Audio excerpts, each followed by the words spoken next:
Good afternoon. Opening today's meeting of the Santa Rosa City School Board, Wednesday, September 13th, 2023. At this time, I will take public comment on closed session agenda items. Speakers will have 2 minutes each. The items on the closed session agenda are as follows. Item B1, public employee appointment employment. B2, public employee performance evaluation. B3, public employee discipline dismissal release. B4, conference with legal counsel anticipated litigation. And item B5, student readmissions. Are there members of the public who wish to speak on closed session items? There are members of the public joining us on Zoom and would like to comment on our closed session agenda. Please raise your hand.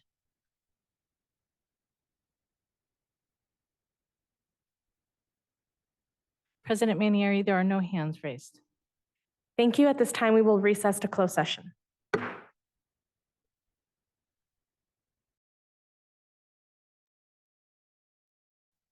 Good evening, everyone. Thank you all for attending today's meeting of the Santa Rosa City School Board, opening this meeting Wednesday, September 13th, 2023. We will start our meeting with the Pledge of Allegiance. Please rise and remain standing through our land acknowledgement.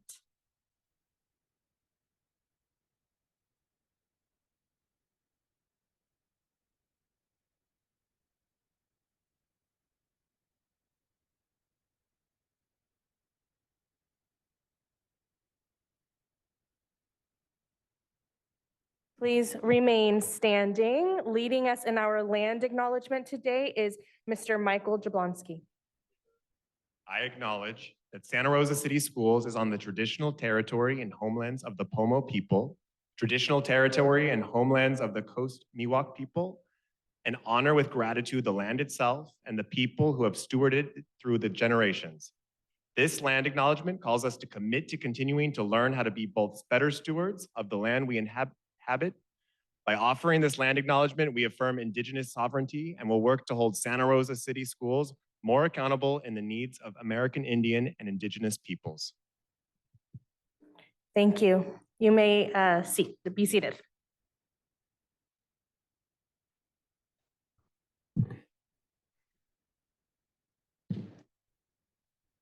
Item C3 on tonight's agenda is report of actions taken in closed session. The board has 2 items to report. The first is that the board has found that student with case number 2022-2302 met the requirements for readmission to the district. Secondly, in a 4-2 vote, the board approved a confidential special education settlement agreement in the amount of $60,659. Item C4, items considered in closed session for action in open session. We have no items to report. Item C5, statements of abstention. Are there any statements of abstention from board members tonight? Seeing none, item C6, adjustments to the agenda. Board or Superintendent Chernell, are there any adjustments this evening? Yes, thank you, President Manieri. I would like to pull item E6 indefinitely. Thank you. Item E6 has been pulled. Any other adjustments to the agenda? Okay, item C7, special presentations for Student of the Month and Certificated Classified Employees of the Month. Tonight we have students, families, and school staff joining us from Biella Elementary School and Santa Rosa Charter School for the Arts. The presentations this evening will honor our students for their academics, their character, and other praiseworthy accomplishments. We will also be honoring our certificated and classified employees for their outstanding dedication and service. Joining us for these presentations, we have Principal Jablonski from Biella Elementary School and Principal Imperato from Santa Rosa Charter School for the Arts. So we will welcome them down at this time.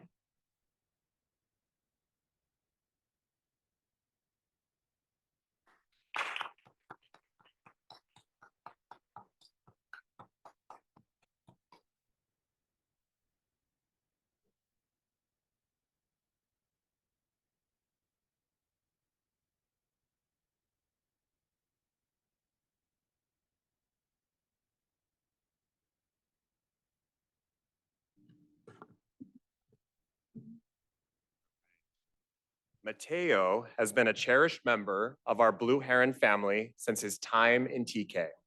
His teachers see him as an exemplary role model for our school community, consistently demonstrating his effort both in and out of the classroom. Mateo's interests include a love for math, science, computers, and soccer. He excels academically, consistently exceeding standards and serving as an inspiring role model within his class.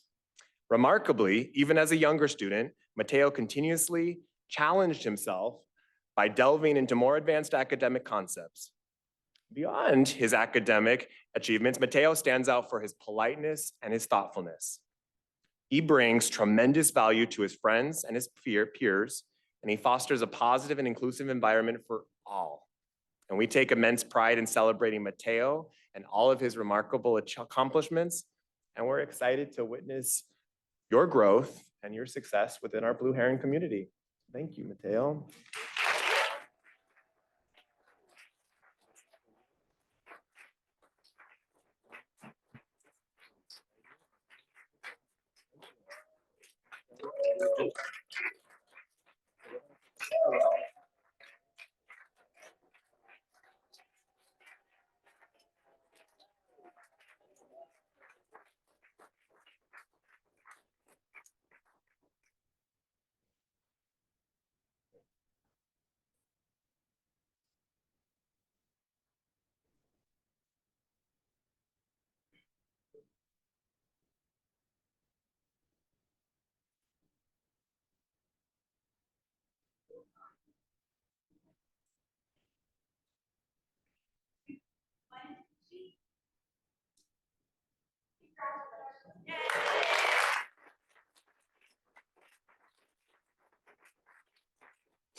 Come sit up here.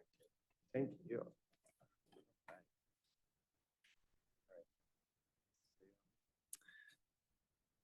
Ken is a remarkable 11-year veteran at Biella, where he's truly a rock star in keeping our campus clean and safe for all families. Ken takes immense pride in his work, and it shows as our campus consistently shines under his care. What sets Ken apart is his ability to bridge the gap between various departments. He offers unwavering support for all site needs, and he is always going the extra mile to make Biella an exceptional place. He's the go-to person for site maintenance, and he's clear communication. Ken's friendly demeanor and his willingness to assist have won the hearts of our students and our staff alike.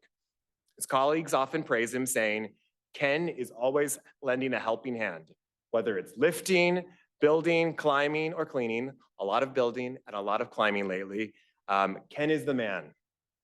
Outside of work, Ken enjoys the roles of proud grandfather and husband.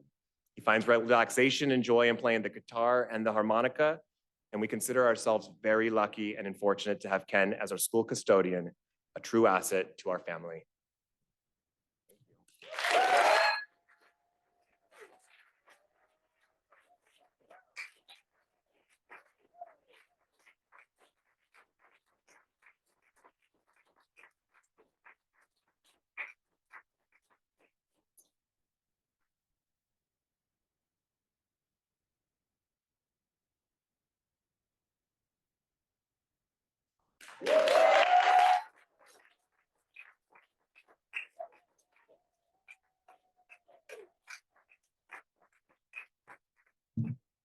This is the fun part.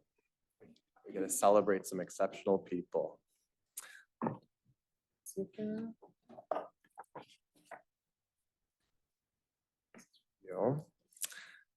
This is our Certificated Employee of the Year, Jen Yukin.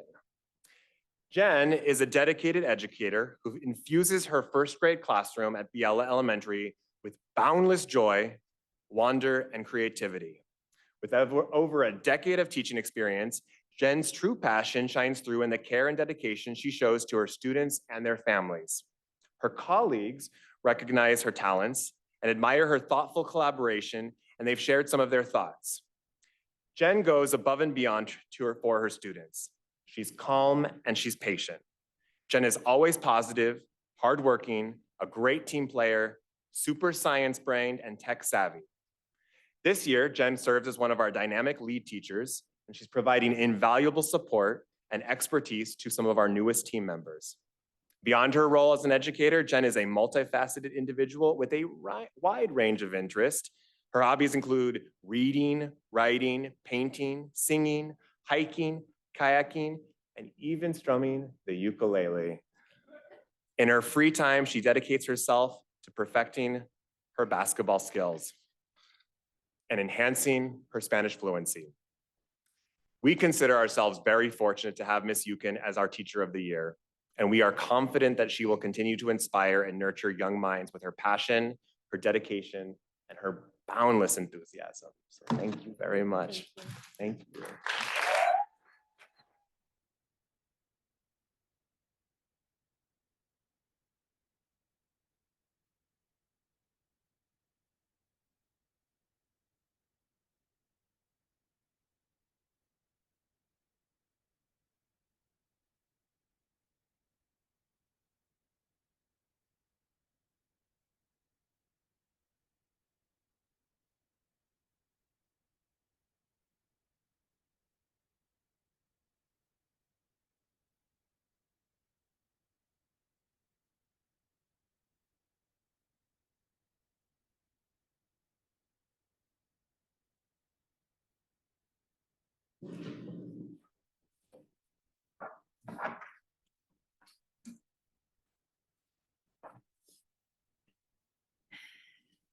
It gives me great pleasure to honor Maggie Belitbit tonight. Her vibrant spirit is a constant source of positivity.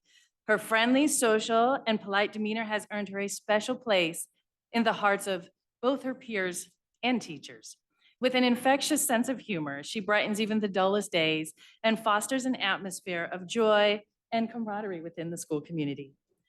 Maggie's creativity knows no bounds, and her teachers recognize her as a role model who not only excels individually, but she also offers unwavering support and encouragement to her fellow students. She is a true team player, always willing to lend a helping hand and ensuring that success is not a solitary achievement, but a collective journey. Maggie's dedication to her studies is truly commendable. Her hard work, respect for her teachers, and a sense of responsibility are traits that set her apart. Maggie is an accomplished dancer, and she approaches her elective with the same determination and enthusiasm that characterizes her in all her endeavors.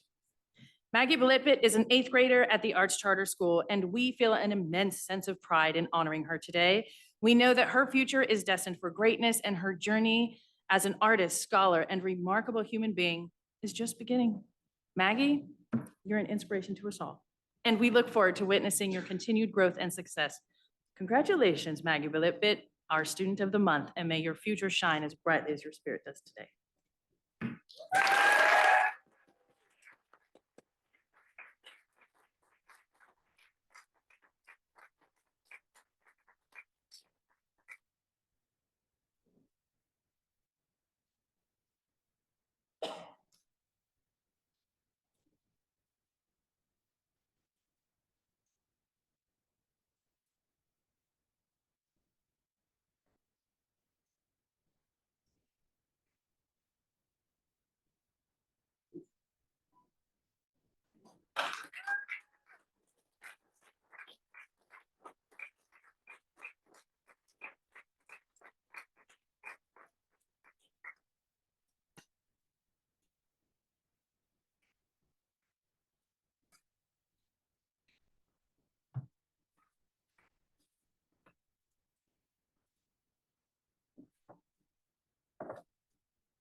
Tonight, we recognize Cynthia Parkhill as the Classified Employee of the Month at Santa Rosa Charter School for the Arts.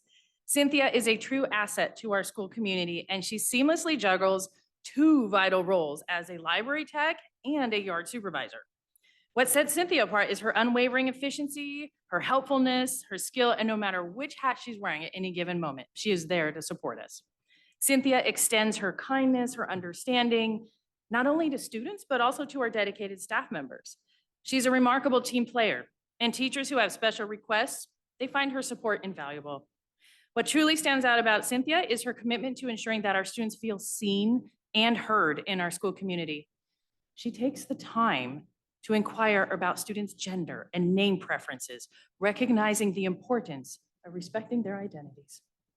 Efficient communication, fairness, and consistency with students are all qualities that Cynthia embodies. Her cheerful demeanor and unwavering support for reading make her a beloved figure among students of all ages from TK to 8th grade. Each month, Cynthia goes the extra mile by providing special recordings and book recommendations that tie into our character strong trait of the month, encouraging a love for learning in our students. Cynthia's dedication extends beyond the school day. She actively participates in parent-family nights and plays a crucial role in supporting our stakeholder engagement process. She fosters a sense of community and partnership between our school and families. Cynthia Parkhill is committed to our students' well-being, and her tireless efforts in promoting a love for reading have not gone unnoticed. We are grateful to have her as part of our Santa Rosa Charter School for the Arts family. Congratulations, Cynthia.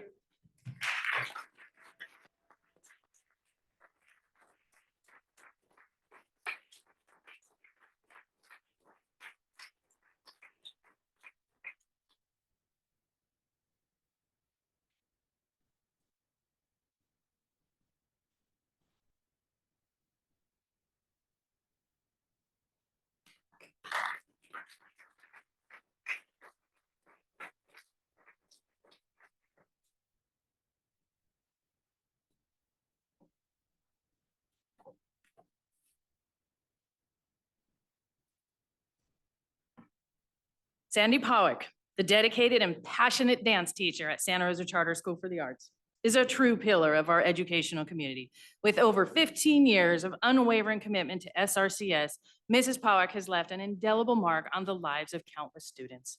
Her nurturing and inspiring presence has transformed the way we perceive the art of dance and its profound impact on our school culture.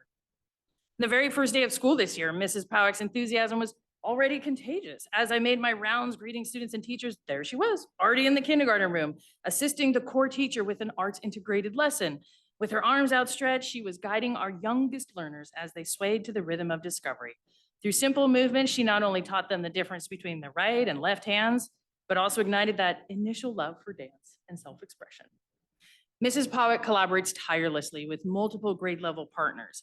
She is known for crafting awe-inspiring dance performances that captivate our entire school community, whether it's a Halloween extravaganza, a heartwarming winter holiday performance, or the prestigious Arts Charter VAPA Showcase event. Sandy's students always shine brightly on stage, radiating the confidence and creativity that she has instilled in them. Beyond the artistry of dance, Sandy helps our students feel safe and confident in their bodies, teaching them the language of movement and the power of creative choreography. As we celebrate Sandy Powick's enduring dedication to our school, we honor her not just as a dance teacher, but as a mentor, a guide, and a source of inspiration. Her impact on our students reaches far beyond this stage, shaping their character, instilling discipline, and fostering a lifelong appreciation for the arts. Mrs. Powick, we thank you for your unwavering commitment and for helping our students find their rhythm in life.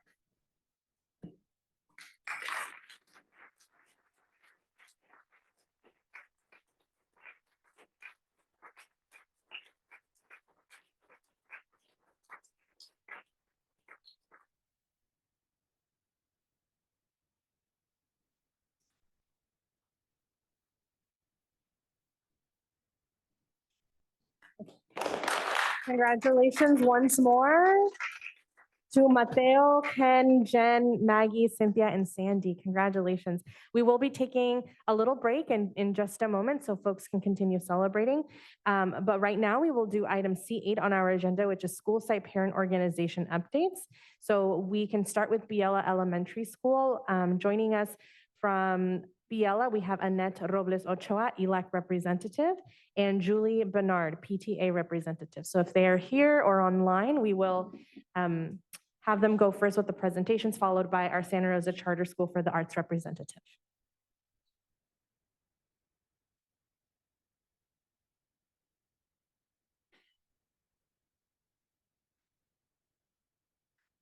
Hola, buenas tardes a todos. Soy Anea Ochoa y he tenido el privilegio de ser parte de la familia de Biela Elementary.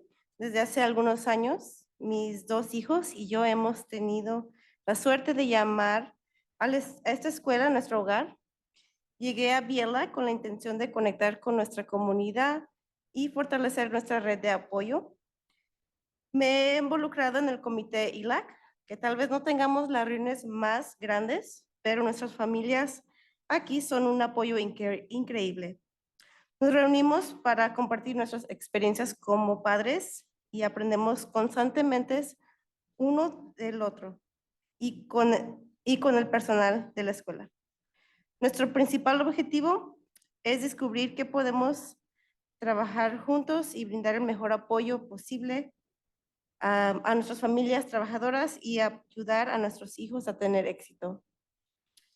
La primaria Biela tiene un número significativo de estudiantes de inglés y ILAC se ha convertido en una plataforma para educarnos, desarrollar nuestras habilidades como padres y compartir información esencial. Es un momento agridulce alejarme de mi rol como miembro del equipo de Biela. Estoy emocionada de sumergirme en este nuevo capítulo como madre activa y seguir siendo parte de esta fantástica comunidad. Hello, my name is Zanette Ochoa. I've had the privilege of being part of Biela Elementary family for a few years now. My 2 kids and I have been lucky to call this school our home. I came to Biela with the intention of connecting with our community and strengthening our support network in this neighborhood. I have been involved with the ELAC committee, which might not have the biggest meetings, but let me tell you, our families are incredibly supportive. We come together to share experiences as parents, and we are constantly learning from each other and from our school staff.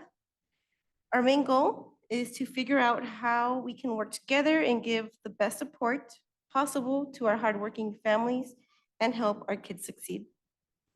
Biela Elementary has a significant number of English learners, and ELAC has become a platform for us to educate ourselves, build our skills, and gather essential information.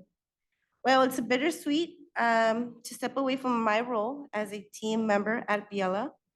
I am thrilled to dive into this new chapter as an active parent and continue being part of this fantastic community. Thank you. Gracias. Gracias.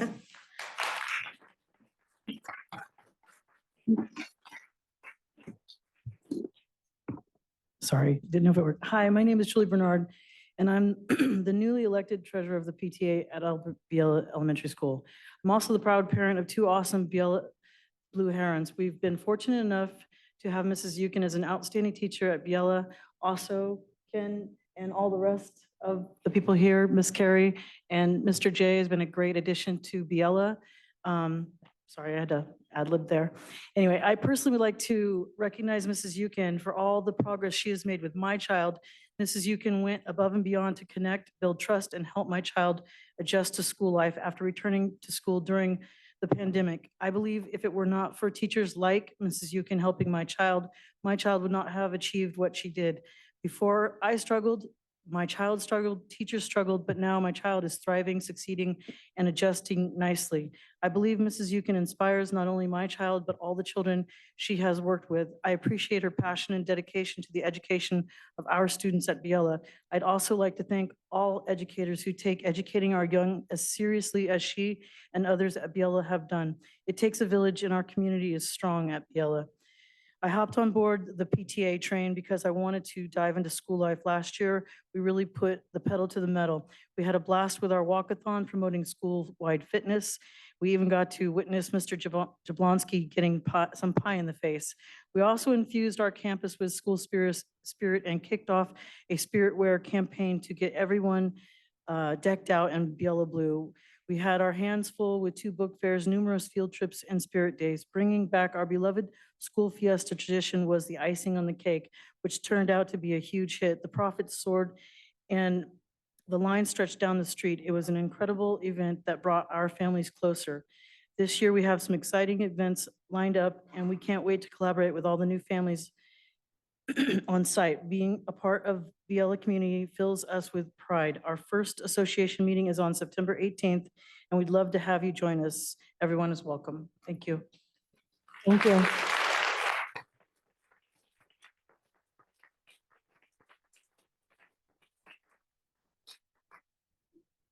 Next, we have Jessica Lachow, PTO President of Santa Rosa Charter School for the Arts.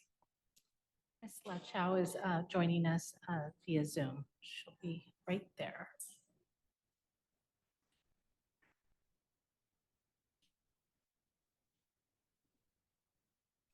Hi there. I'm joining on Zoom tonight because I am headed to a fundraiser. But my name is Jess Lee Howe, and I'm a parent volunteer and the president of our parent teacher organization at the Santa Rosa Charter School for the Arts. There are about 8 consistent parents that come together with me to create a budget that supports our school.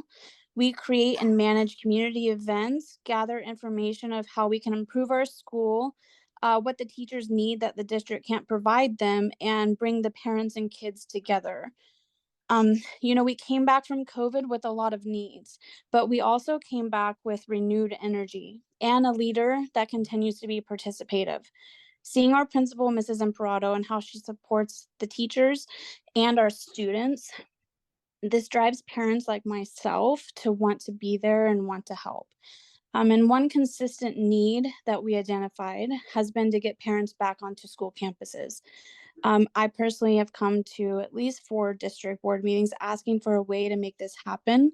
But our team of 8 parents got together, and after a lot of planning, we created an event to get the biggest mass amount of parents approved to volunteer in one sitting at one time. And so we called the district and we asked if we could borrow their fingerprinter. Shout out to the fingerprinter. She fingerprinted almost 60 people in 2 hours. The parents came to our 2-hour event and they left district approved. And now we have over 60 new volunteers to push back into our school. This year, our campus will have more mentor parents. The field trips aren't canceled, and more free volunteer support in the classrooms. We hope who feels this the most is our teachers, who we are very proud to represent and support. We know there's a district-wide need for this, and we want all the volunteer parents to know that it really only takes one parent standing up to create a solution and make a difference. To name a few other things that our parent teacher organization has funded. Last year, each teacher received $700 at the start of the year towards classroom supplies. This year, it's called our Seed Campaign. It goes through the end of September, and the teachers will get checks at the end of September. We purchased new PE equipment, funded artist residencies to come into classrooms, bought bicycle racks to support walk and roll to school. We helped fund the 8th grade graduation project, funded library improvements, purchased books for the library, instrument maintenance. We purchased marching band instruments because our kids will be going to the Rose Parade this year.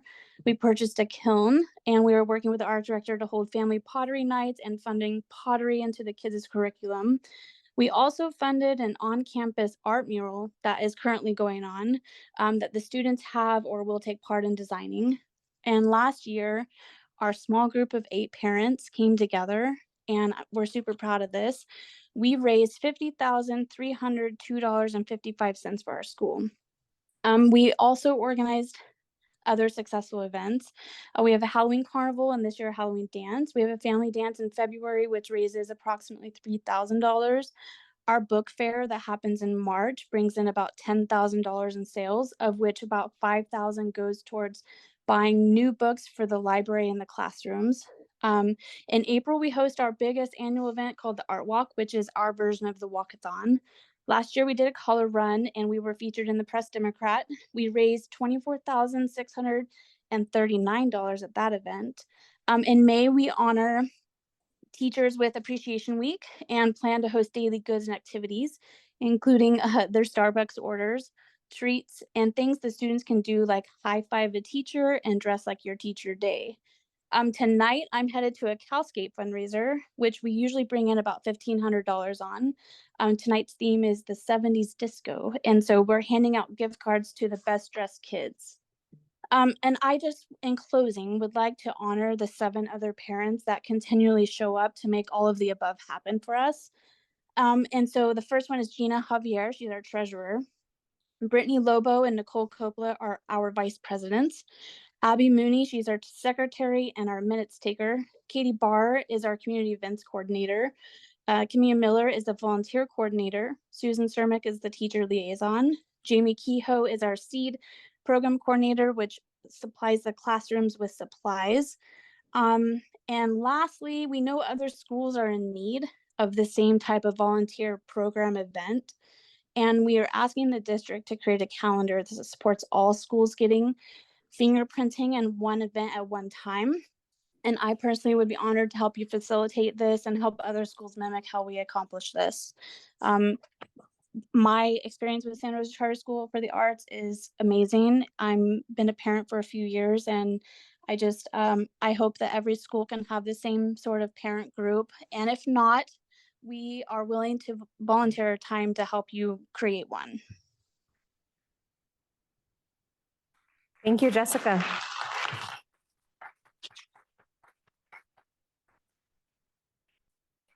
Well, before we move on to our next item, we will take a few minutes to transition.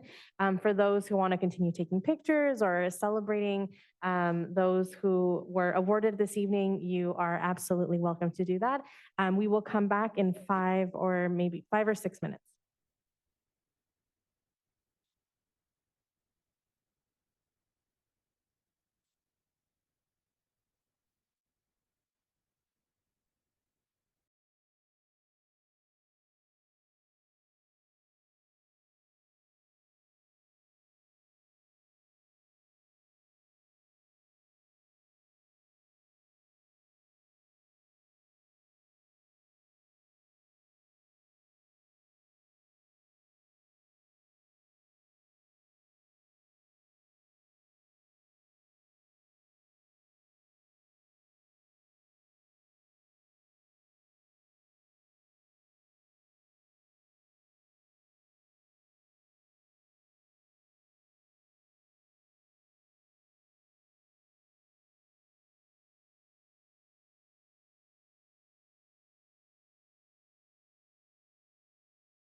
Our meeting in 60 seconds, resuming our meeting in 60 seconds.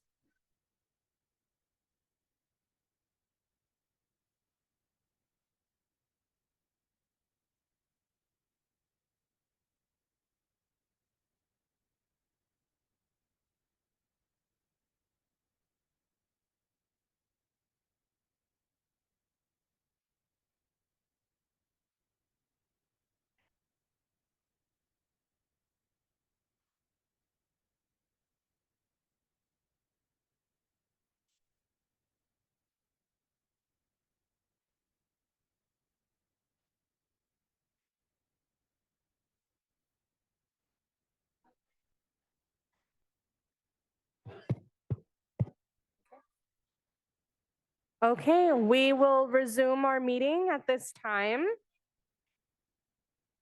We are on item C9. Item C9, public comment on non-agenda items.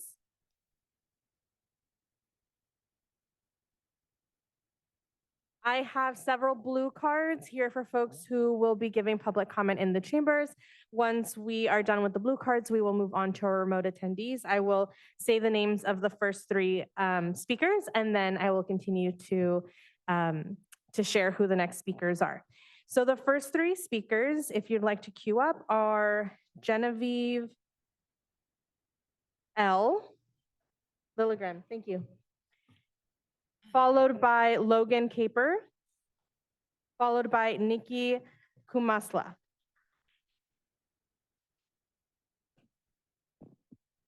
I'd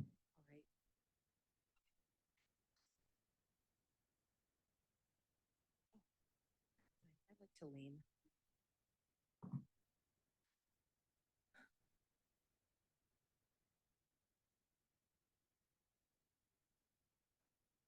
Ooh, my blood pressure is going up. Genevieve, you may begin when you see the timer.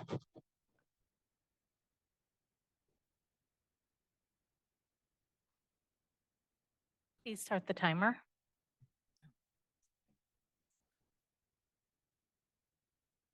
Go ahead. All right. Okay. I'm going to start with the good news. There are so many amazing things going on at Slater. We host the SurfAct satellite program. Our giant cross-country team is training hard in the heat. The garden tended by our special education students is bursting forth with perfect organic peaches. We're the only middle school with a choir and wood shop. We offer advanced placement in math and English, as well as a dozen different electives, including but not limited to art, choir, guitar, drama, dance, orchestra, band, culinary, Spanish, and more. Our strong, committed staff consists of seasoned veterans and energetic newcomers. We are Spartans. But none of this is the focus tonight. Tonight, we're focusing on a small group of students whose actions are negatively impacting our entire community. A small group of students who are actually screaming out for help, while the remainder suffer as bystanders. Children need boundaries. The district and board's lean towards relaxed consequences is failing our students. They are now unsafe. Gangs are present. Violence is common. Lockdowns are a hazard of the job.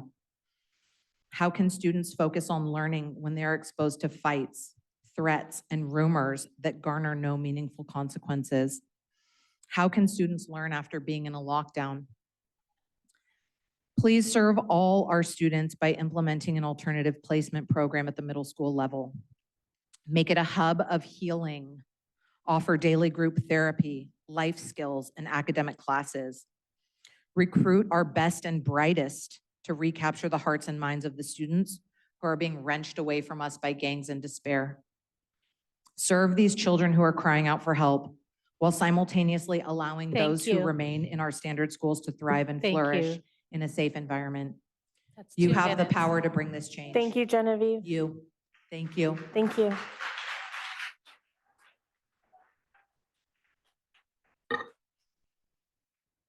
The next speaker is Logan Caper.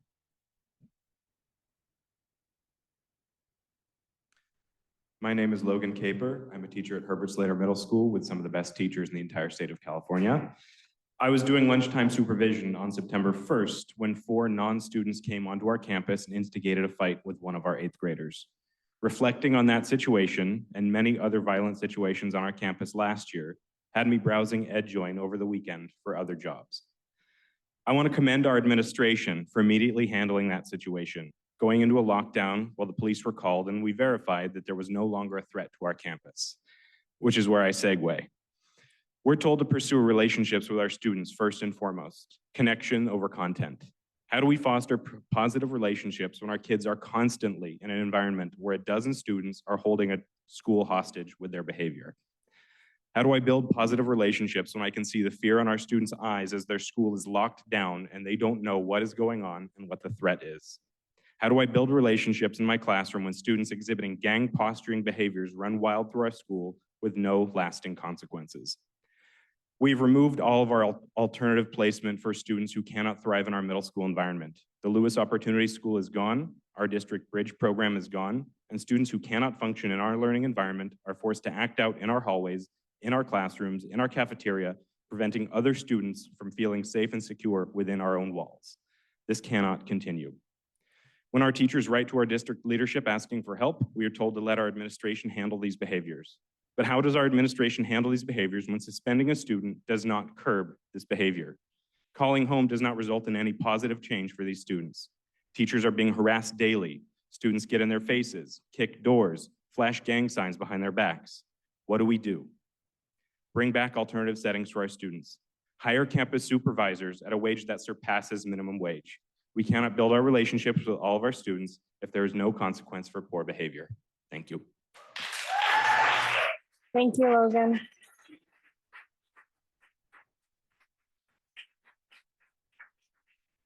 The next speaker is Nikki Kumasla, followed by Margaret Boone, and followed by April Liggett. Good evening. My name is Nikki Kumasaka. I grew up in Santa Rosa. I attended Slater as a student. My son is in the Santa Rosa City Schools, and I've been teaching at Slater for the past 18 years. Maintaining a safe and conducive learning environment is crucial for the growth and development of our students. However, the climate on our campus has changed. The lack of control on our campus has regrettably become abundantly evident. Fights on campus are not new, but the rise in mob mentality is frighteningly clear and has led to the escalation of violence and increased harm to those involved, as well as innocent bystanders. Back when Santa Rosa City School had SROs, Santa Rosa City Schools had SROs, Santa Rosa also had a gang task force. That resource is no longer available to us. And since then, there has been a visible rise in gang activity in our community and on our campuses. With the recruits getting younger and younger, those who are not consistently present on our campus may not understand or accept the severity of our situation we are experiencing. But let me assure you that this lack of control that we have on our campus is real, and it compromises the safety of our students and our staff. Just last year, the Press Democrat released a story about our school due to fights where large, uncontrollable mobs of uncooperative and aggressive students form rapidly. Staff members trying to de-escalate were threatened by students and even physically harmed, including myself. In attempting to help break up this fight, I was kicked on the ground by students who joined in chaos. Already this year, there have been multiple fights where the added uncontrollable mobs of students led the escalation of violence, ultimately resulting in a truly dangerous situation for students and staff. On Friday, September 1st, students from Montgomery High School came on our campus with a calculated plan to cause harm. Despite the hesitance in labeling this incident gang-related, that is what it was. I came face to face with one of these young men that were my students that I loved. It didn't matter how much I told them to stop. Nikki, It that's didn't enough time. matter to them or Thank many you, of the other. Nikki. Thank you, Nikki. Thank you. Please email us your comments.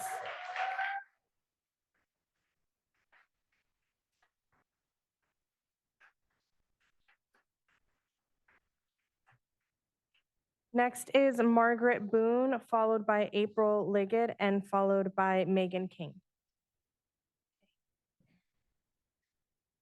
Good evening, Superintendent Trunell and members of the board. For over a year now, for as long as 3 years, the topic of violence has dominated all of our discussions of school climate. Last year, that violence peaked with a murder that took one child's life and ruined the other child's future. Over the months that followed, 2 more children lost their lives to violence in our community. The driving force behind all these senseless acts of violence has been gang affiliation, according to Santa Rosa Police Department. Gang violence has been tearing our schools apart. Too many of the countless fights at school have been over what color someone wears, what neighborhood they live in, and what their affiliations are. Gangs are actively seeking out our kids and drawing them into a life that will lead them to prison, drugs, and death. What are we as a school district doing to save our children? We cannot control every aspect of their lives, but school accounts for half their day and are a determining factor in their success in life. We make a difference, or at least we can. We need more campus supervision. We approved the positions, but have any of them been filled? We discussed increased training for those positions so we could increase their wages. When can we do that? We need more robust after-school programs for elementary and middle schools. We need to bring back vocational programs. Our one-size-fits-all A through G program has a success rate of 22%. That's not even a quarter of our students. Students who fail to engage in school will seek out other influences. We need robust vocational programs so our kids can learn careers that will help them to be successful without extensive college and all the loans and academic pressures that go along with that. And for once, I say we need consultants. Our district loves a consultant. This is your chance to get someone who knows what the heck we're supposed to do to fix this. Thank you. Thank you, Margaret.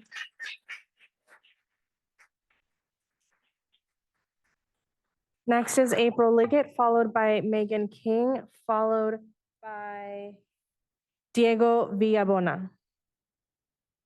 Hello, I'm a Slater parent. Your job is to hire great people and give them the tools that they need to succeed, and then let them do their jobs. And then your job is to support them and support your staff. Please don't second guess them. We have excellent principals, administration, and of course, amazing teachers. Listen to them, support them, and give them what they need. They know what's needed to fix these problems, and you need to listen to them and support them. They know what's needed to keep our kids safe. And you need to know that the kids don't feel safe. They don't. They come home nervous. They don't come home talking about what they learned. They come home talking about the nonsense that's going on with behavior issues. That's what they're focused on. Parents and guardians are in a panic. They're looking at private schools. They're looking at home schools. They're looking to move their kids out of this school district. I would ask that you add school safety to the agenda of these meetings permanently. I'm stunned it's not on the agenda today. It deserves all of your focus. Every single meeting, you should be talking about school safety because the schools aren't safe. Solutions, improve security. These schools are wide open. Kids shouldn't be able to just walk on campus and attack another kid. Put up fences, create single points of entry. We need way more adult supervision on campus. They should be visible and accessible to students. Bring back the SROs. And we need real consequences for disruptive behavior. Real consequences for disruptive behavior. And then that needs to be communicated back to the students and to the parents and to the guardians. We don't know what's going on. If you're taking steps to fix this, we have no idea. So please communicate with us. Thank you. Thank you, April.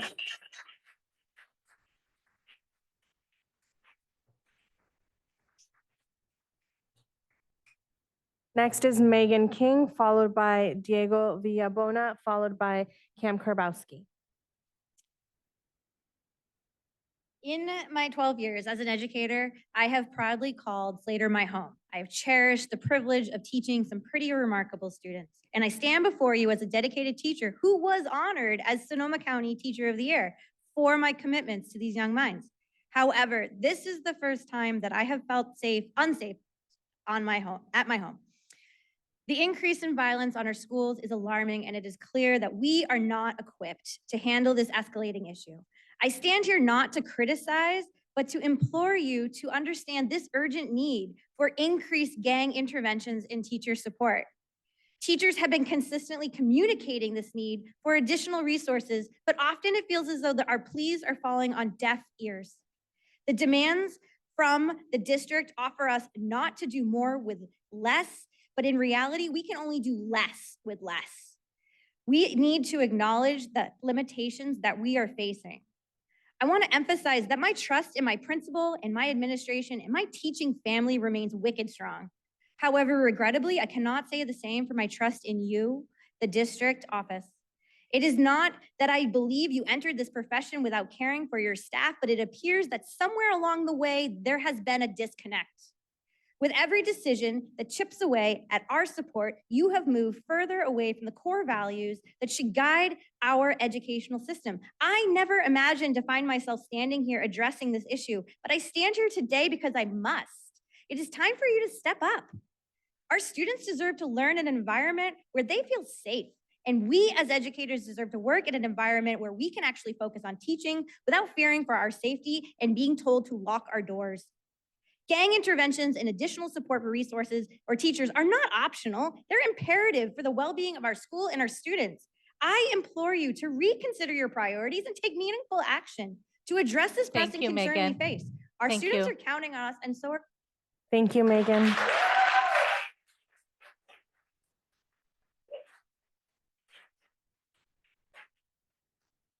Next is Diego Villabona, followed by Pam Karbowski, followed by Jennifer Grave. Good evening. I didn't write anything down. I'm parent of a child at the Slater Middle School. And I was concerned before coming here because of the events that happened last week. After hearing the staff, the school staff of Slater, I'm even more concerned.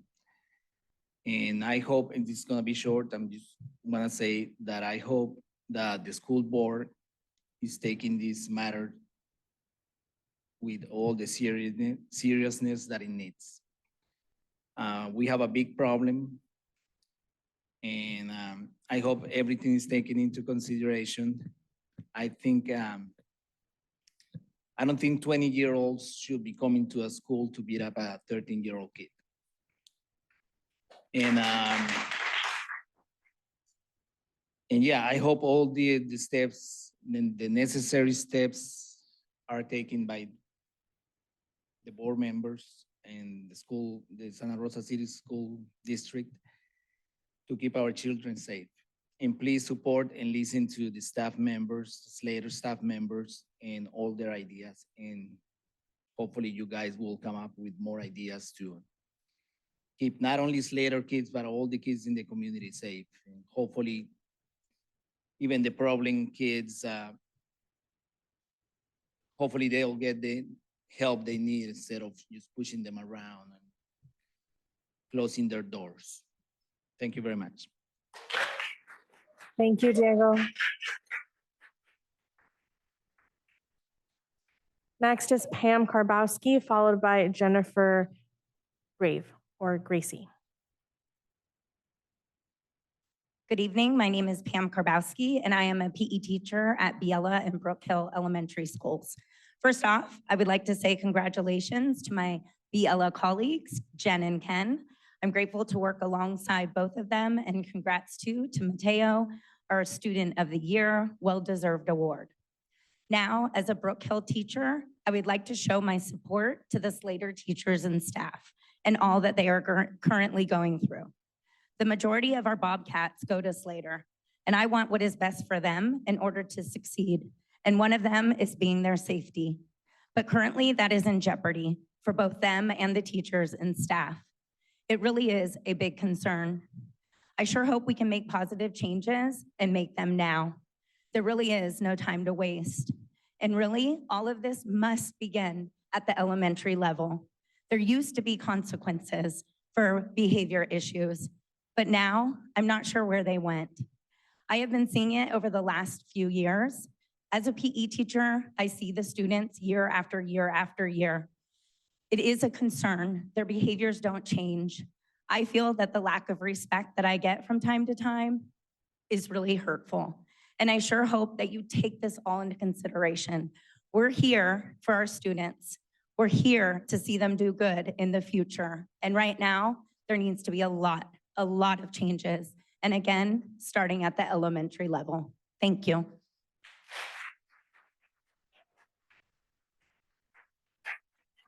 Thank you, Pam. The next speaker is Jennifer Grave or Gracie. It's Jennifer Grau, and I'm the parent of a 7th grader at Slater. The California Constitution states that all students and staff of public schools have the right to attend campuses which are safe, secure, and peaceful. At Slater, recently, it has been anything but. The fights and threats of violence have caused these students to collectively miss hundreds of hours of instructional time, and we're not even a month into the school year. Additionally, there are students who are experiencing issues with anxiety and mental health concerns because they fear for their own safety. To be sure, I do not blame the principal or the staff. These issues are systemic and a symptom of failed local and state policies. I want this board to know that I assume your good intentions. That's why in 2020, when this board made the decision to remove school resource officers, I was cautiously supportive. Of course, students weren't in school then and wouldn't be for the better part of the year. Now with 2 full years of in-school instruction and as hindsight, and with the safety of our children in mind, I feel it's time to revisit that decision and other current district policies that relate to disruptive, violent behavior and gang activity and association. We need more adults on campus, especially adults trained in circumventing and de-escalating violence. We need more accountability for students who disrupt and fight and violate the rights of our students who are there to learn. We need more transparency and research as to how restorative justice works, both in theory and in practice. Right now, restorative justice feels like little more than a feel-good buzzword for revolving door. Ultimately, we need you, our elected officials, to do better by our children. I know I speak for many when I say it feels like the policies this board stands behind are failing them right now. Thank you, Jennifer.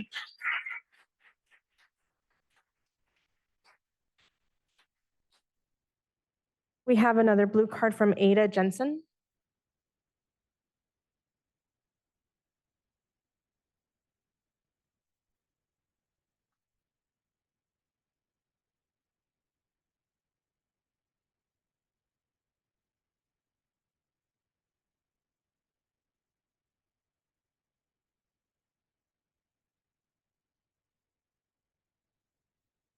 Being a student right now is really genuinely terrifying because you don't really know what's happening.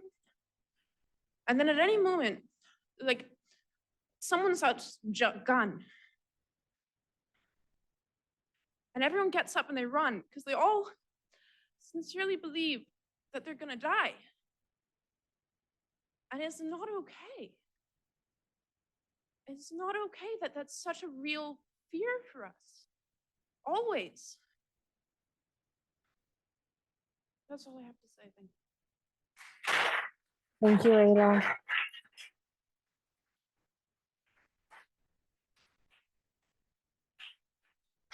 Before we move on to our remote attendees, I just want to ask that those of you who still had more of your comment to share with us, if you could please email us. We definitely want to hear from you.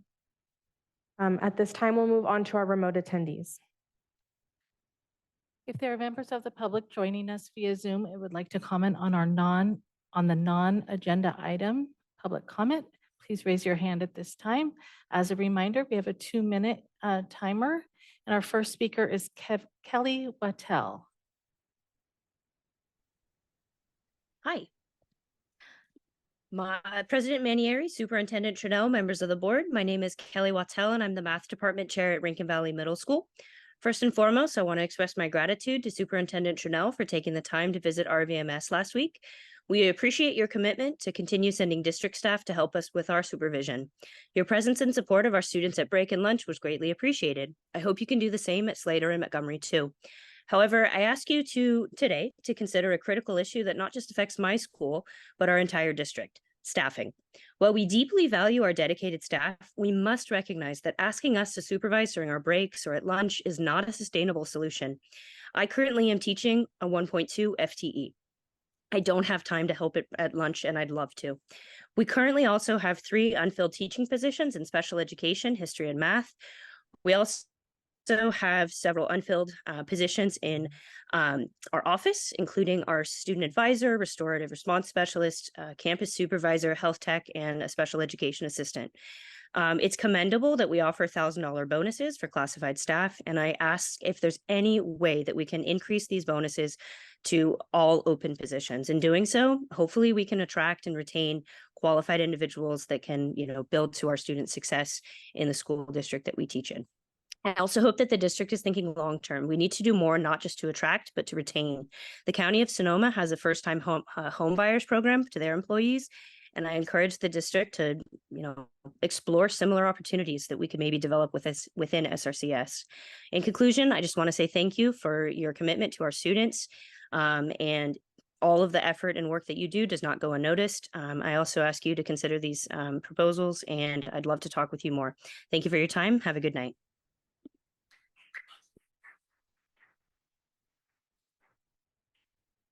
Thank you, Kelly. Our next speaker is June Amir. Yes, I'm calling to discuss some issues having to do with a difficult topic, which is we have, my wife and I have 3 small white children. I know that sounds like we're going in a racist direction. Everybody get your finger on the censor button. But what I'm talking about is all free speech related, and you have to have a reason to cut me off. So please identify that if you have a problem here.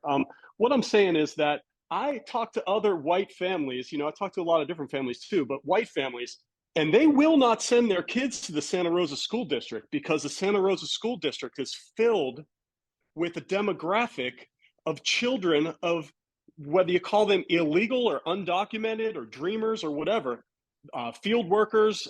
These people are coming in, they're having kids. I'm going to These people stop are you not right there, assimilating. Mr. Amer. I'm going to stop.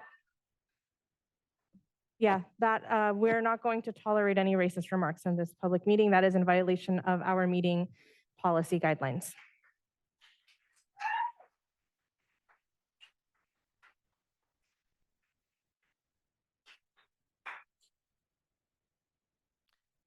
Our next speaker is Adina Flores.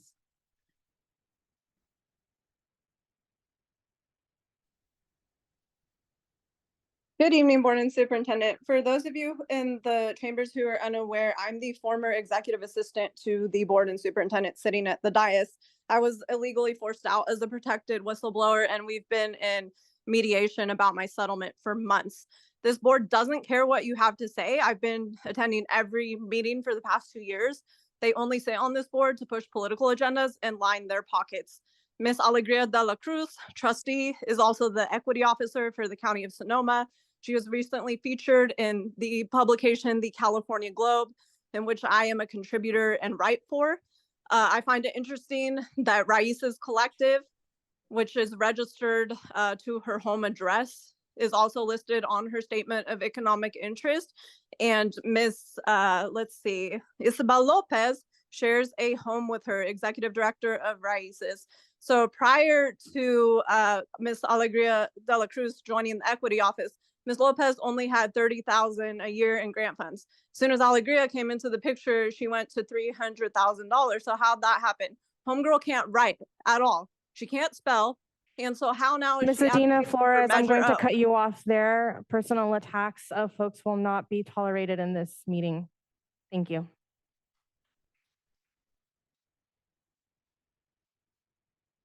Our next speaker is Shelby Pryor. Good evening, board. I would like to start with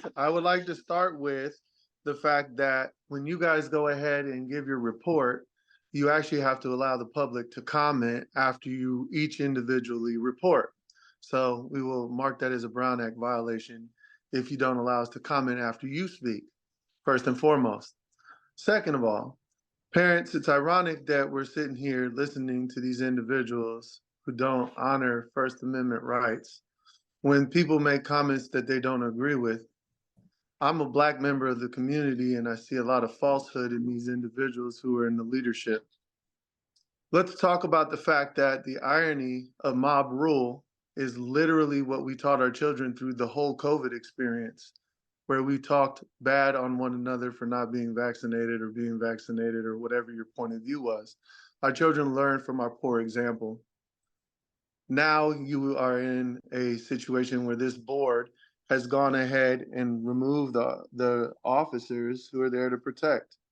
And I would say, I would love to see the demographic of children creating the violence in the community and what their nationality is. I would also like to understand that when you guys have people within your organizations, so do we. I really want to give a shout out to George for throwing us the documents from Raices. That really has helped us out a lot to have transparency to understand what's going on in the finances. I wonder how much each artist collectively makes. Ms. De La Cruz, husband is part of Raices. Let's talk about how he only makes.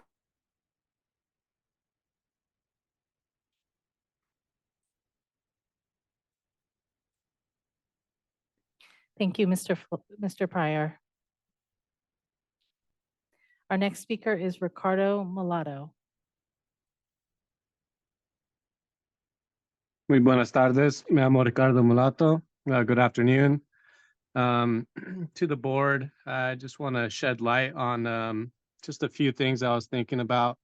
You know, I graduated from Annalee High School, and you know, it's a pretty peaceful school. You know, living in low-income housing, quote unquote low-income housing, I was influenced on gang activity and gang-related activity. And you know, the way, I guess a good question is, where are these kids learning this from? And you know, I think it comes from the phone. If you look at their phone, TikTok, where are they being influenced? And you know, if you guys want to, if we want to make solutions for these problems, I think we need to think about addressing the real issues, and that's prevention. And we can't emphasis on prevention, you know. And so it's good that we're here talking about this, but let's start thinking about how we can prevent these issues from happening. All right. And you know, the way I got out of gang activity, it was sports and faith and my family. Okay. We need to start educating people on what's really going on. And if there is corruption, if this is true about what's going on with Miss Alegria or whatever, we need to look into these type things. And you know, I support all, like, freedom of speech and anything, but we need to start coming together as a community and really addressing these issues, or else nothing's ever going to change, and we're just going to keep doing this over and over and over again. Things are getting worse, and you know, it's sad because I see people are still sick, people are still wearing masks, and I don't know what to do. I can't take my kids to school. Thank you very much. Thank you, Mr. Mulatto. Our next speaker is Kelly Jensen.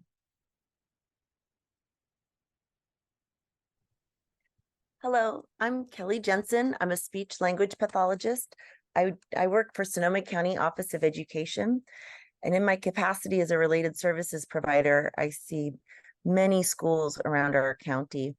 And I would like to say that many of them have fences and gates that could serve to protect our students at Slater. My daughter is in 8th grade and she goes to Slater, and she saw firsthand the attack that happened on Friday, and she was pretty darn scared. Some of her friends, when they come over after school, some of them aren't even rattled by this lockdown business because it happens so often. They're almost numb to it and the fightings. It's very concerning to me. I too have concerns about people getting on campus who don't belong there. And some ideas that I have about that are having a single point of entry to get in, identification for people who are there. So as a employee of SCO, I'm required to wear identification on every school campus I go to. Students could do that as well. Additionally, I really would like to see the resource officers brought back. My understanding is that they were there, and there was a vote to remove them. I believe there was a percentage of students who felt uncomfortable there. Well, I am hearing that there's a large percentage of people who are feeling uncomfortable without them there. I know that grant is gone now, but we can write another one. We could also hire retired police officers who are not in PERS, pay them for 9 months. We could get security guards. We could have volunteers, but we need lots of security on that wide open campus. So please consider getting a resource officer. Thank you.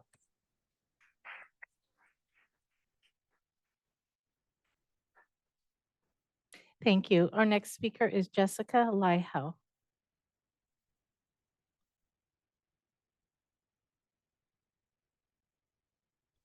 Hi there, my name is Jess Lee Howe. I'm a parent at the Santa Rosa Charter School for the Arts, and also I have a freshman at Santa Rosa High.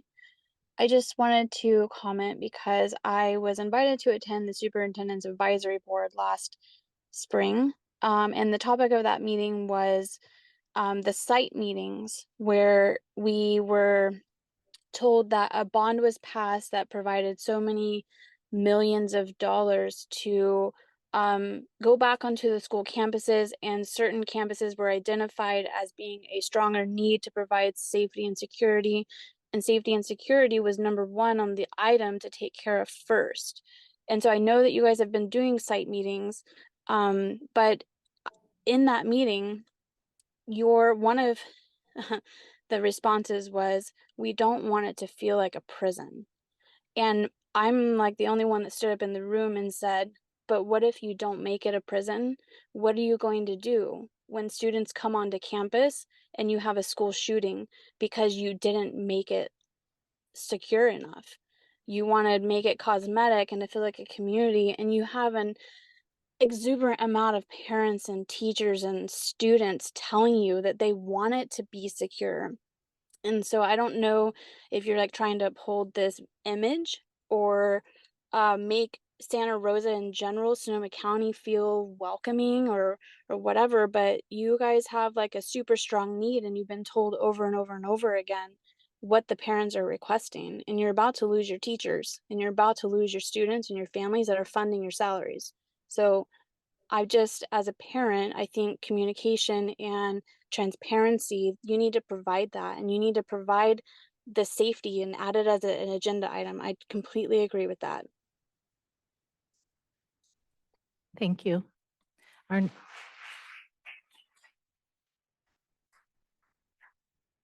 Our next speaker is James Lamont. Hello? Go Hello? ahead. Go ahead. Thank you. I'd like to start by saying Black Lives Matter, stand with Ukraine, trans kids exist, trans visibility is valid. Although I'm happy we are here today speaking about resolutions to help better our kids' learning experience, I'm very saddened. I'm very saddened that our schools are so unsafe. It's not fair to us as parents. It's not fair to our children that their learning is being disrupted by people that are choosing to be violent and disruptive at school. My child, who is actually a transgender child, comes home every day in tears because them are getting bullied. I'm sorry, I'm just very frustrated. It's not right what we have to go through. Unfortunately, and I consider myself a social justice warrior, but I'm sad to report that it's mostly niggers and wetbacks that are responsible for my child's bullying. Stop. That speaker's comment violate our public meeting policy.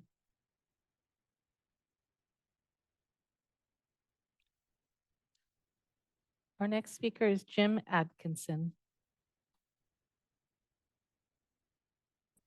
Hello. Can you hear me? Yes. Is it privileged to have your borders overrun by invaders? To have Let's stop. Sorry. Please cut that speaker.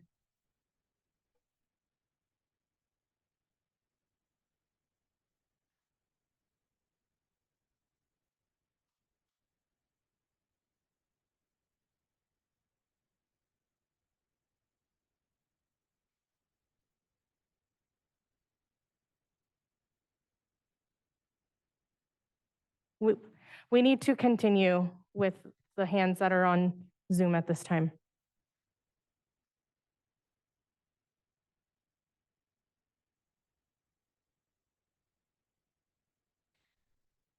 Our next speaker is Ed Kemper.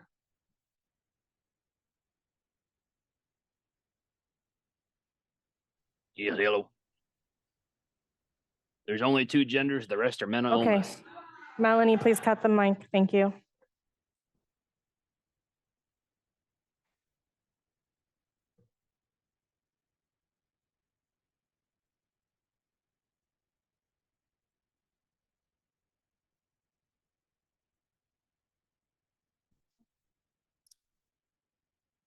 Our next speaker is John Herbert.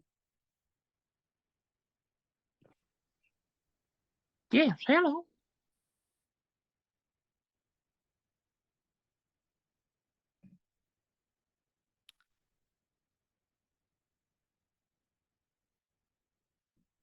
Our next speaker is Minona. If you can please state your full name for the record. Hi, my name is Minona Haviland, and I just wanted to call in as I'm in support of the board and the trustees, staff, and superintendents in continuing to be strong and conduct your work in the face of a lot of challenges. You know, there's a lot of things going on out there. I have 2 children in the Santa Rosa School District, and I'm concerned about the public comments that are coming in and interrupting the ability of this board to conduct business. And so I just wanted to speak up in appreciation of the sincere public comment that occurred in the chambers regarding school safety from our staff and parents, and wanted to be supportive of the board and managers of this meeting cutting off hate speech, racial slurs, and bullying and untruthful statements that are being said in this public comment over Zoom. And I was hopeful that they wouldn't be continuing, but I'm following a slew of them. And so I just wanted to speak out in favor of the board finding a way to conduct business that's not constantly interrupted. Our schools, our classrooms need to operate with a certain level of decorum and respect. And I think these board meetings also need to be approached with decorum and respect. And so I just want to speak out in appreciation of the board members, and also, just speaking out against untruthful, hateful speech.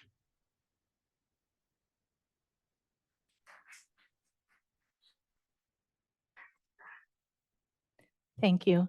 Our next speaker is Helen Greaves.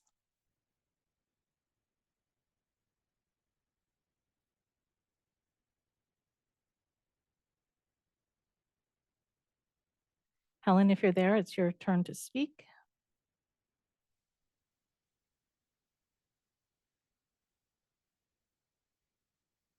Okay, we'll come back to you. Our next speaker is Amy Fideli.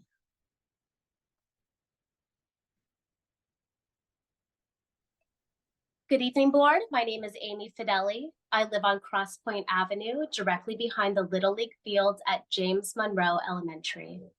On May 25th, 2002, the district-wide solar project informational update was released. This included solar placement sites at each school. I appreciate the city's move to generate local power. The lifetime saving is estimated to be $35 to $40 million. The sites, which were evaluated by Cisco Energy Solutions, were to provide the best overall value to the district, both financially and logistically. The sites were approved by staff as stated at the May 25th, 2022 board meeting. At the July 27, 2022 board meeting, the solar site at James Monroe Elementary was changed and approved. I'm disappointed the neighbors of the surrounding James Monroe Elementary School were not alerted to the change prior to the approval meeting. This structure was originally proposed to be by the play structure, which would also add shade for the students and staff. The new location is directly behind my property line. The large structure will both negatively affect my property value and quality of life. It's disrupting the natural flow of wind, which will add both noise and wind flow to our residents. This structure will act as shade to little leaguers, which will add noise and echoing on already loud events. The new location is also susceptible to foul balls during Little League games. Thank you for your time. Thank you.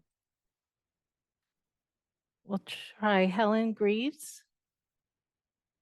If you're there, Helen, go ahead and unmute. Can you hear me now? Yes. Okay, excellent. Thank you for your contributions to education. I do appreciate that. I do want to repeat that first of all, I have a 12th grader at Montgomery High School, and I haven't attended too many of these meetings, but I was kind of surprised also to not see safety listed here. My child is somewhat traumatized by the ongoing drama, and I know it is only a small number of students, and I have so much appreciation for the teachers, not just the education my son has received in a very difficult time, but the teachers that contribute all of their time to not just being in their classroom, but standing in the hallways, directing kids and everything they do.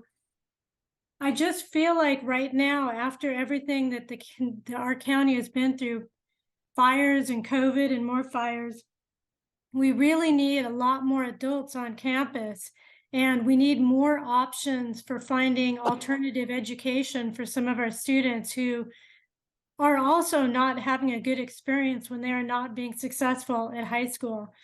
And finally, I would like to bring back the SROs at this time, if only while we get through this, what seems to me to be a crisis period. Thank you for your time, and thank you for your continued work. Thank you, Helen. Our next speaker is Joycelyn Coltrane. Hi, my name is Jocelyn Coltrane. I teach at Slater Middle School. I've been there for 26 years. Go Spartans. I just wanted to let you know that I agree that we need equity for all of our students, but we really are not serving students experiencing failure and the influences of gang activity. So what I'd like for us to maybe consider is to bringing back some alternative education sites for the students that are not experiencing success. We're not serving those students, and the other kids are not being served by having those influences in our school. I also wanted to remind you that the Board of Education has a board policy 5136. I don't know if you want to write down 5136, but in it, I'll just sort of summarize some of the points that the superintendent shall take steps to deter gang intimidation of students and staff. And the superintendent shall exchange informative and establish mutually supportive efforts with local law enforcement authorities, and shall participate in developing and implementing interagency coordination strategies to deter gang-related activities, and shall provide in-service training which helps staff ID gangs and gang symbols. It also says that the Board of Education desires to keep district schools free from threats or harmful influence of any groups that are gangs which exhibit drug use, violence, or disruptive behavior. I hope that you guys revisit that board policy, because I think it's very important. And thank you so much for your time. I appreciate it.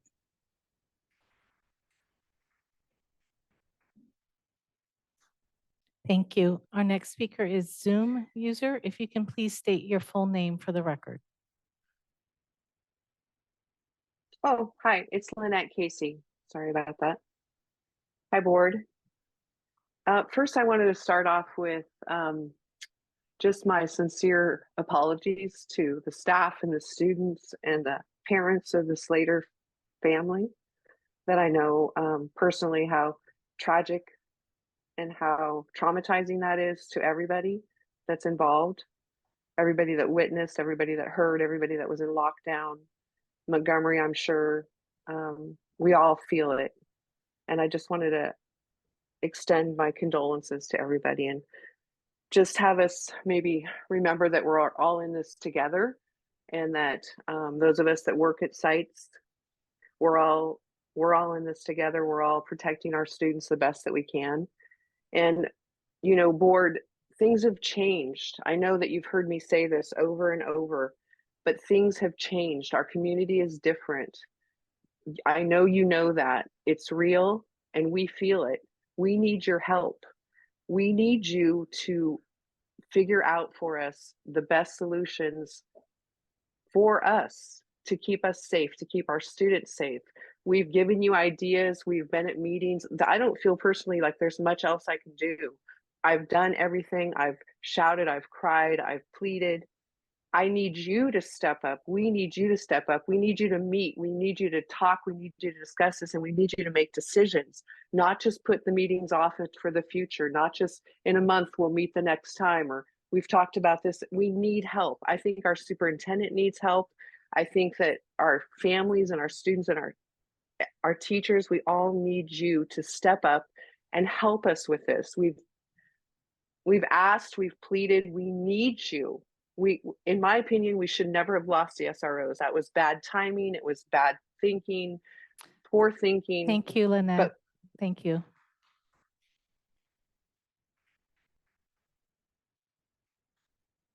Our next speaker is Judy Tester.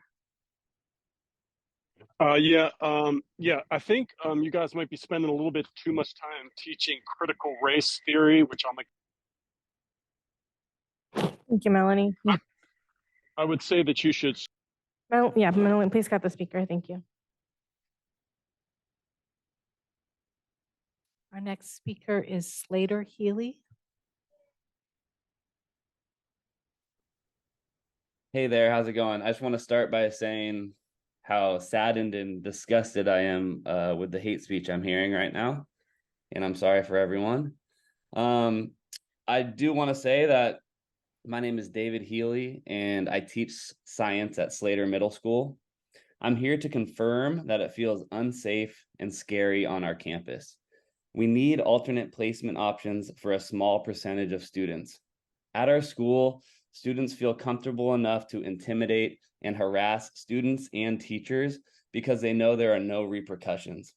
When students witness this level of defiance and also witness the lack of consequences, it can become contagious. We have a handful of students that do something negative on campus every single day.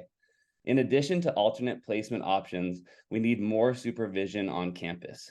We need to immediately raise the wages for campus supervisors so that we can fill the empty positions. The current wage offerings are simply not enough. Thank you for your time.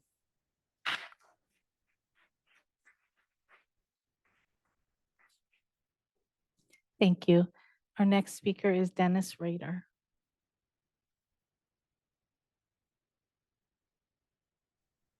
Trans teachers are. Thank you, Melanie. Our next speaker is Chris Paisley. Hello?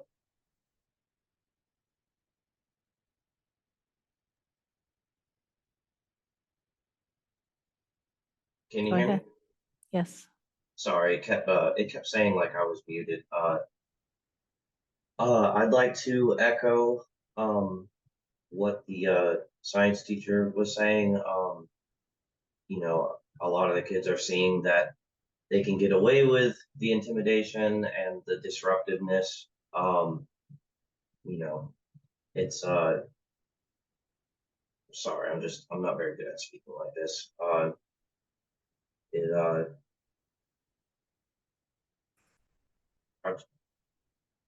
This is supposed to be a learning environment, and our kids are not getting what we expect them to be getting. It's unfortunate. We need to be doing better. We can do a lot better. I honestly, like, sure, I agree, like maybe we should bring back, resource officers and stuff, but I think we need to try, can we try a new tactic? Maybe we can get maybe not so much academic or police, presence, but also maybe more mentors, maybe people with certain life skills or training to deal with people that or children that normally would turn to outlets like being in gangs or I guess you would call like the street life, before the rest of our kids turn into savage niggers. What did he? I didn't hear. Okay. Our next speaker is Sarah Williams.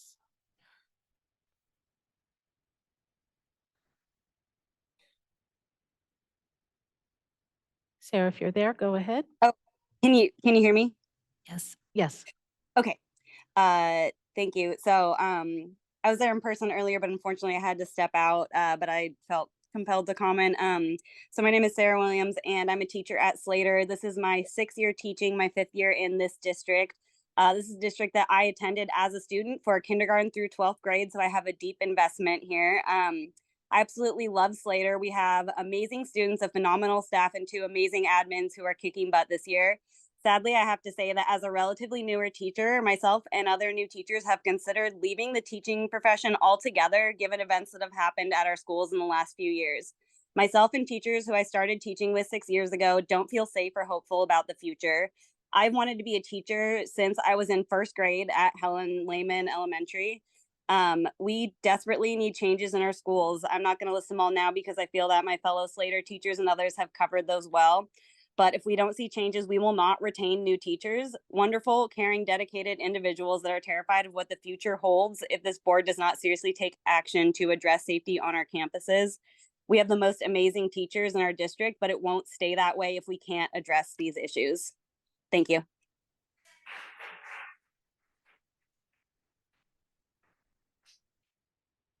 Thank you, Sarah. Our next speaker is Eugene Steinberg. Yes, hello, this is Eugene. I'm on Oak Street, apartment 88, and it's just disgusting. These horrible, racist, terrible calls coming in. I lived through the Holocaust, and it was a terrible time. They used to make goat skin lamps. It was horrible. Made soap out of my brother. I mean, Oh, okay. Melanie, please cut that speaker. Thank you. President Manieri, could we cut off the speaker list at where it is right now so that just this last speaker is right now and no further people keep adding? Yes, the last speaker on the list. So Melanie, the Dennis last Radar? Yes, the So- last speaker on the list will be Dennis Radar. Okay. Or he's already gone, so the So- person above them, Robert Paulson. Robert Thank you. Bowers? Okay. Our next speaker is Robert Paulson. No, I'm sorry, Melanie. The last person on the list will be Robert Hello? Paulson. Understood. Thank you. Understood. Okay. Our next speaker is Robert Bowers. Hi, can you guys hear me? Yes. Yeah, I think it's sad that we have to get together in these meetings and speak on these horrible topics about gangs in schools and just disrespectful youth. I mean, it's terrible that we got all these niggers running around. Melanie, please cut the mic. Thank you.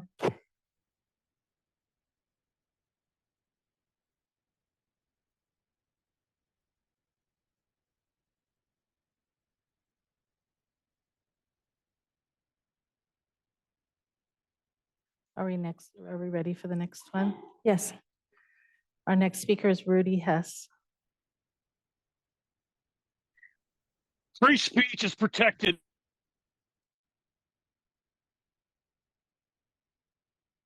Free speech is protected by the First Amendment.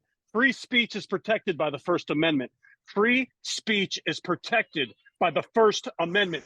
You all are Bolsheviks.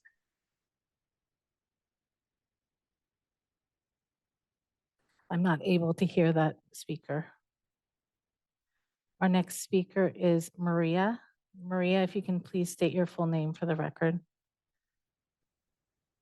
Maria Posey.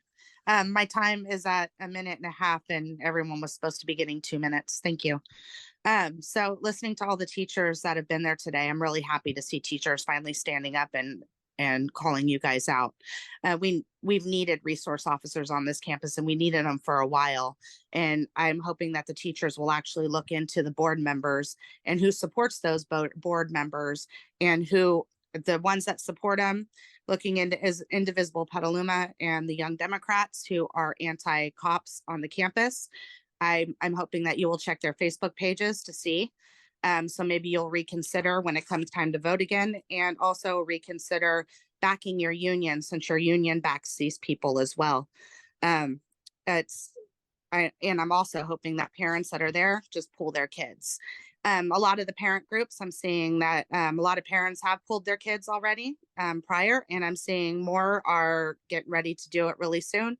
Really happy to see that because none of you are supporting the children whatsoever. You just sit there. And it must be really nice to have the luxury of hitting a hang up button when you feel personally attacked. Two of the members on there in specific, when Adina and Shelby were speaking, you feeling personally attacked when she actually has posted the information that you keep nodding your head no to, Alegria. As far as the gang activity on campus, I thought all school board policies had 0 tolerance for bullying. If they're throwing up gang symbols and teachers and students are feeling threatened, I'm just trying to figure out why these students are still on campus and why you haven't removed them. The only answer is expulsion. Adding another school on campus is ridiculous. If these kids can't behave in school, they're bullying and they're doing what they shouldn't be doing, they should be expelled, period. Make the campuses safe for all of the students. Thank you. Our next speaker is Nick Gertz.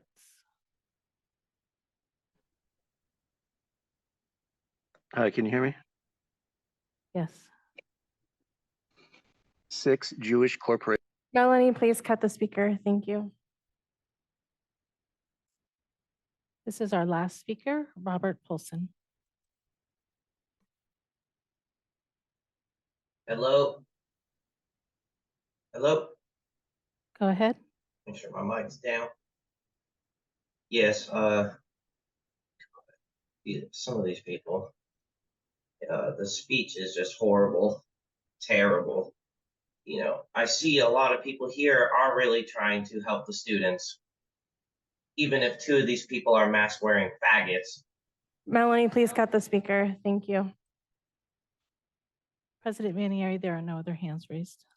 Okay, thank you. Just as a reminder, we kindly ask that our public speakers maintain a respectful and civil tone. We would like to warn the public again that according to our policy guidelines, personal attacks, offensive language, or disruptive behavior will not be tolerated and will lead to discontinuance of your comments. This goes for every agenda item that we have public comment on. Thank you everyone who gave us your suggestions and feedback on school safety and the issues that you're experiencing on your campus. We really appreciate your feedback and thank you for the time it took to come down here or to speak to us on Zoom. So please know that the board is definitely listening, that the district is listening, and we really appreciate you taking the time. This brings us to item D1 on our agenda this evening. It is California School Employee Association Santa Rosa 75 report. CSEA President Mary Lehman will be reporting on this item.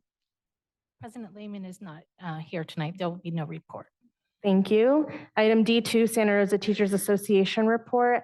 I will hand it over to SRTA President Catherine Howell.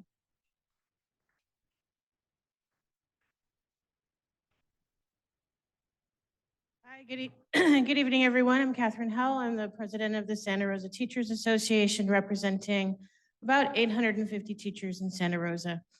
Not really sure how to go about this report tonight. Apologize to the board and everyone for the horrible things we just had to listen to. And also say thank you, a huge thank you to all of the teachers in the room and the teachers that called in talking about our safety. I'm not gonna reiterate that. I can't say it better than they have already said, but I do want to point out that there were a lot of solutions offered, and our school sites need to be safer. We need alternative placement. We need some perhaps incentive programs to get more people hired because we're drastically understaffed in all areas. And we need to have a real serious talk about, maybe fences are a good thing, single point of access. Where can we put more security and how do we make it safe for our students and our teachers to come to school? I also want to talk today, I know that eventually we will actually get into some other items in the agenda. One of them is summer school and the report on summer school. I know that you will hear lots of good things, and I'm sure that many, many good things did happen during summer school. But from the teacher perspective, it really wasn't any better than it has ever been. And the fact that there is, in fact, a director in educational services, an entire position. I don't want to point to a person, but I want to talk to the fact that there is a position that has been created to help with extended learning, and yet the summer school program seemed as chaotic as it has ever been for teachers. Teachers did not know if they were hired or not. They applied, they went through an interview process and then asked the union what was the first day of school and should they just go? Do they have a job? Nobody knows. The principals were hired well in advance, but the delays for hiring teachers went on and on and on, to the extent that people were calling me asking when teachers would be hired. And once the school started, there was chaos, especially in extended school year, I believe, had not enough teachers and confusion about who the teachers were and what they would be paid. And high school credit recovery is just as messy as it has ever been. Some kids show up and they're put into a classroom with a teacher and told that cyber high is how they're going to be learning. Other teachers are actually teaching. There doesn't seem to be any discrimination between which classes are assigned that, how they're assigned, how the teachers are assigned to those classes. Most of the teachers in high school credit recovery didn't know until the first day of summer school which method they would be teaching with. And in fact, I know there was, like a science class that was being taught live by an actual teacher that wasn't a required lab course, and kids being turned away because the cyber high courses were not lab courses and they couldn't get the science credits they needed. So these are just a few examples. I'm sure that if we asked around some more, I could remember a few more examples, but from the perspective of the teacher, just wanted to let you guys know that summer school was not better and was not more organized and was just as chaotic and confusing to teachers as it ever has been. So thank you. Thank you. Thank you, President Howell. Next is item D3, the superintendent report. Thank you, President Manieri, members of the board, those who are with us in person and online. Gosh, what a heavy meeting already. And also, I just want to thank everyone for sharing their thoughts and concerns. And I have some things that I had already wanted to share. So I'm going to just bypass my normal introduction about being day 20 and how many days left of school. I do want to acknowledge first something positive, and that is we had our elementary back to school night on September 7th, and it went really well. And I want to commend all of our staff and our parents who came together on that night to celebrate students and to learn together how we can continue to support students. We have middle school back to school night coming up tomorrow night on the 14th, and high schools on September 21st. We are reconvening the Safety Advisory Roundtable group, which is a commitment that we made with the committee that was formed in the spring. And so our first report of that group will happen at our next meeting. And we are beginning our meetings next week. I want to address some things that I already knew about, and I think will also give comment to some things that we heard tonight. I want you to know that we are trying to do everything that we can to get more adults on our campuses. Part of our challenge is that some people are not applying for the positions. I hear you about the pay. We've recently raised the wage, and we're also offering a $1,000 bonus for our classified positions. And we are still at a loss for applicants. So we're going to continue trying to see what we can do to attract people into these roles. Because of our current situation with staffing, in lieu of having people to fill these roles, I am redirecting people at the district level into positions at the school site. I just recently redirected a teacher on special assignment into a math position because our students need to be served. And I want to commend our teachers for filling in during their preps when we have a lack of substitutes in our district. It matters a lot, and we know that you're shouldering a lot at the same time. We've continued to try and recruit on as many platforms, actually now reaching nationwide. And what we're finding is that we are not alone, that there are many districts and businesses that are also experiencing hiring shortages. So now it becomes a matter of who can pay the most, who can offer the most, right? And it is we live in a very expensive area as it is. I recognize this. We're going to continue to try to do everything we can. In lieu of this, I have actually added more district office administrators to several of our school sites, in particular Slater and Rincon Valley. We've redirected multiple administrators to be there on a regular basis. The Sonoma County Office of Education is lending us one of their administrators for the remainder of the school year. I have designated this person as an interim assistant principal who is working half-time at Slater and half-time at Rincon Valley.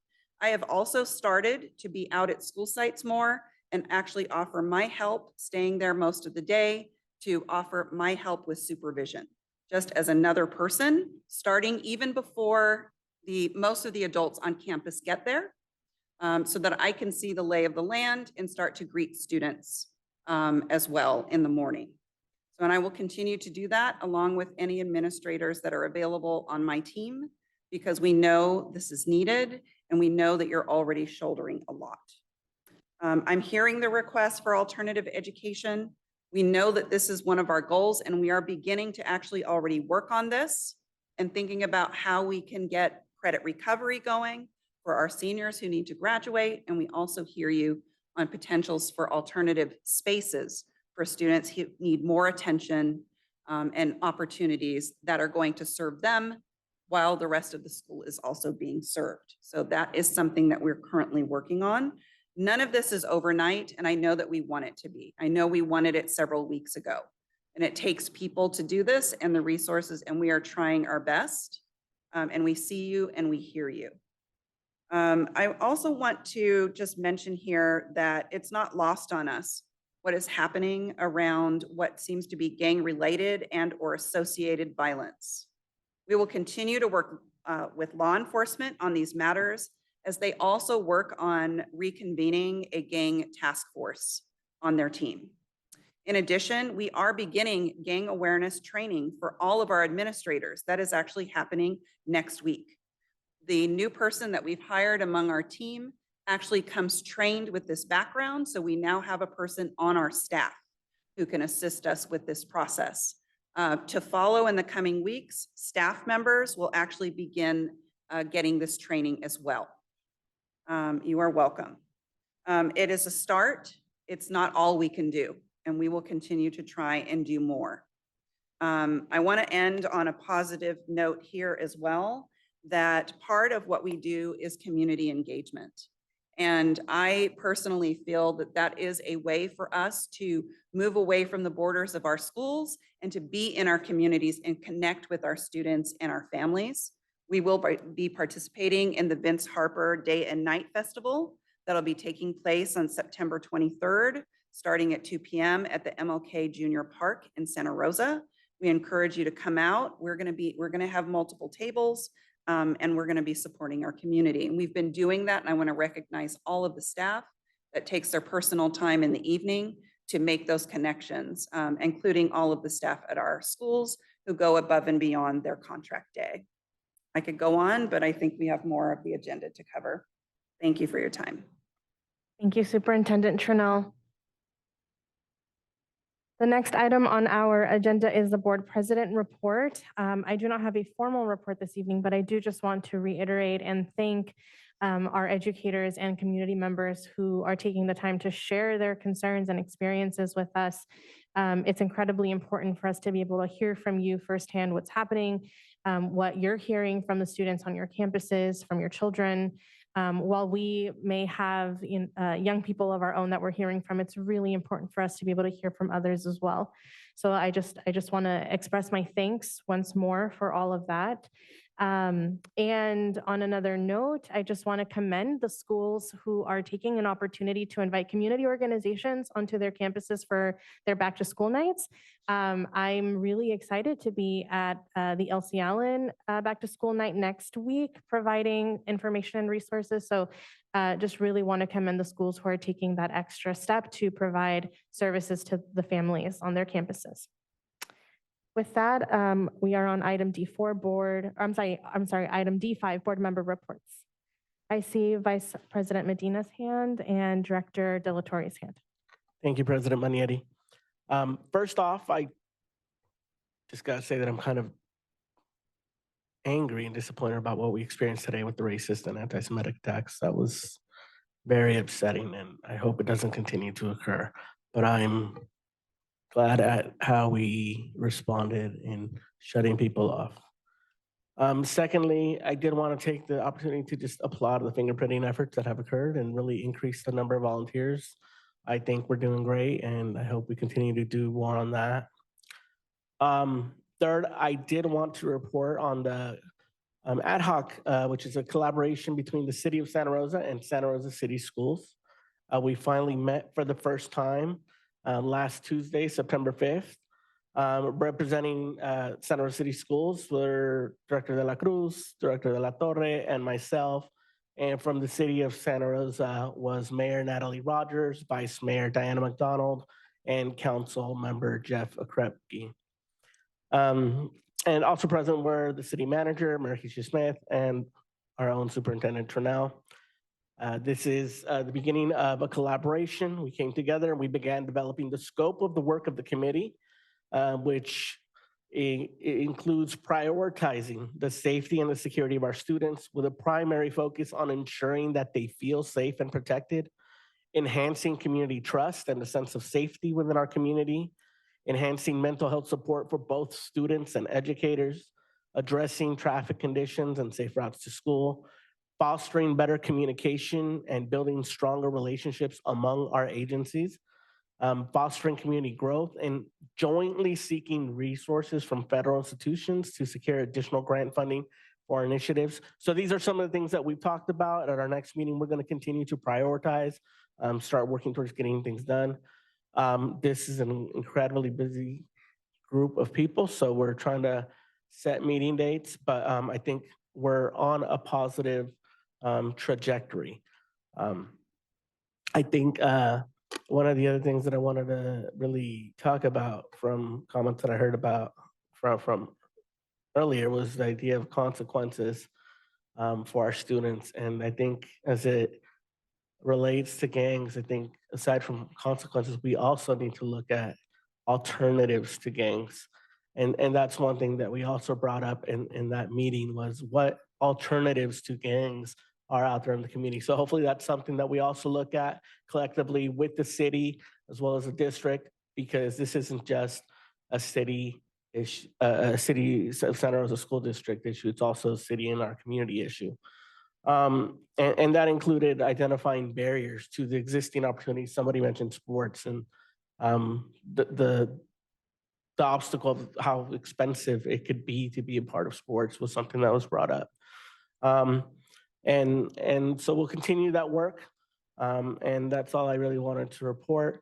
And also remind folks that on September 26th if you have students that are 16 or older, Sonoma County Job Link will be holding a hiring event for students that are interested in participating to go and meet with potential employers. So you could be 16 or older to participate on that.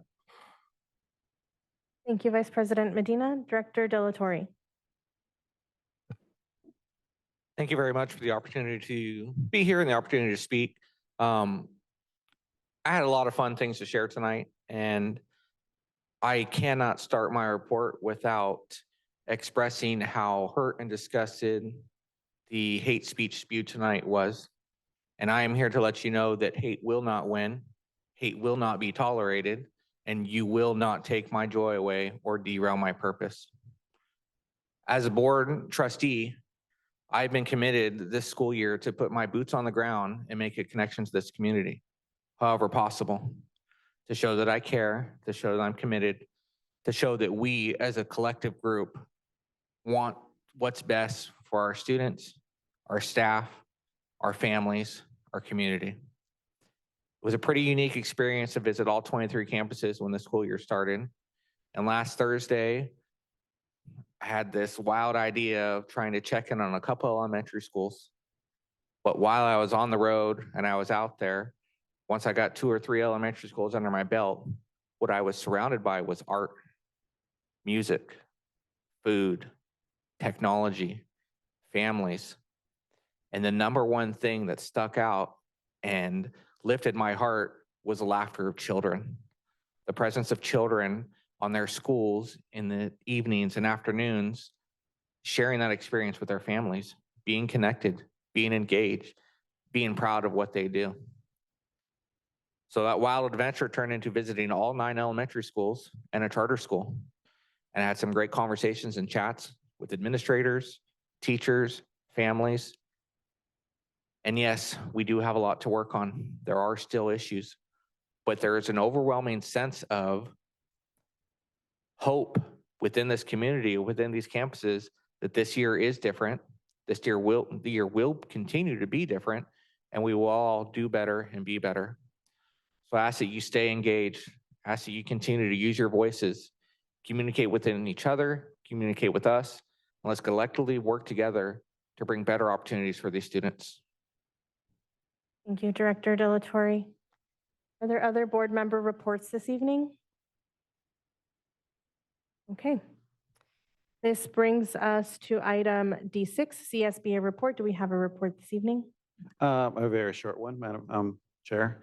I just want to mention that the California Latino School Board Association will have their annual meeting on September 28th through October 3rd, and we have both Trustee McNally and Medina attending that conference. And I'm looking forward to your report when you come back. Thank you. We are on item E1. This is an action item, approval of resolution to recognize September 15 to October 15 as Latinx Heritage Month. And presenting this action item is Trustee Ever Flores.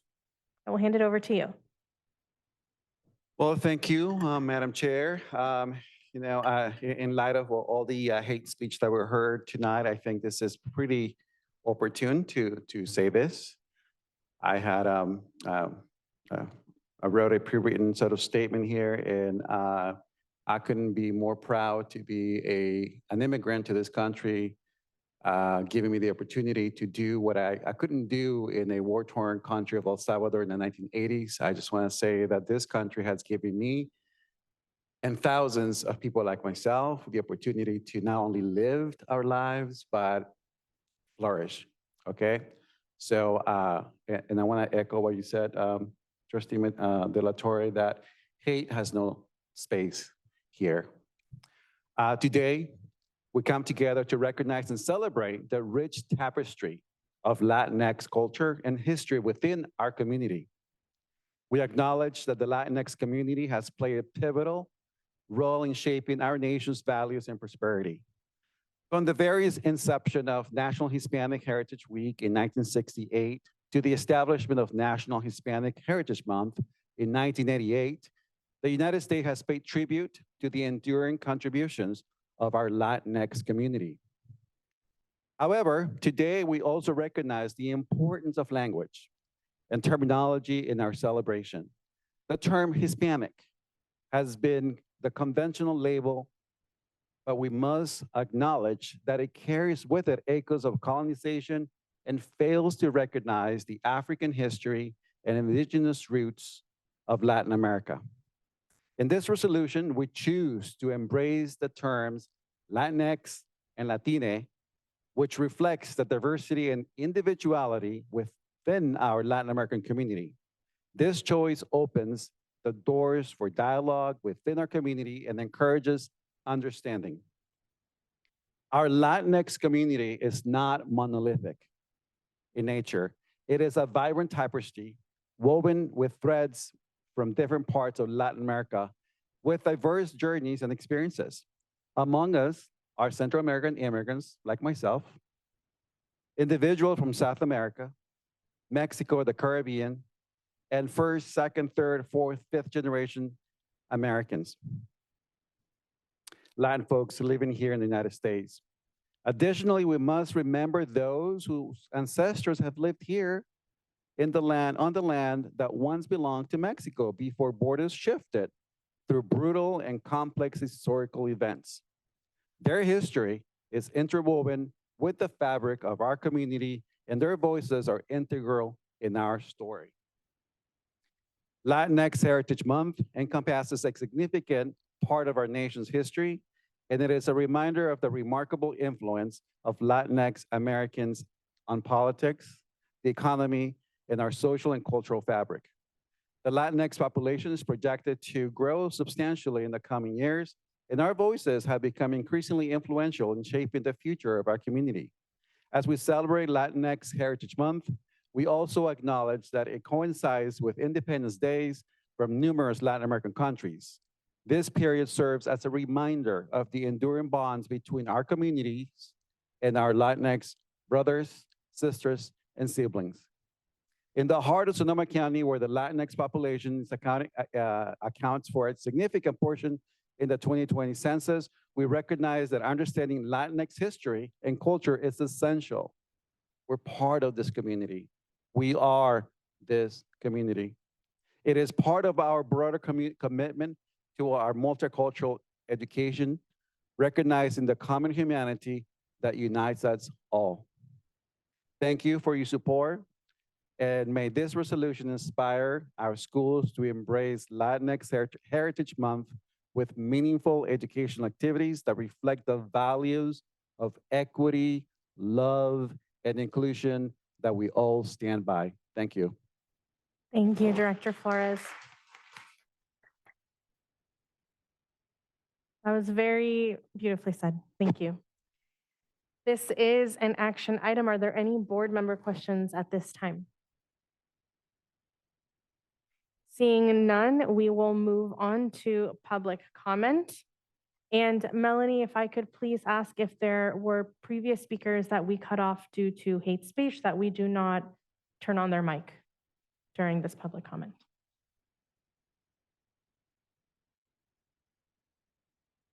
No. We have record of that. Okay. We have one speaker.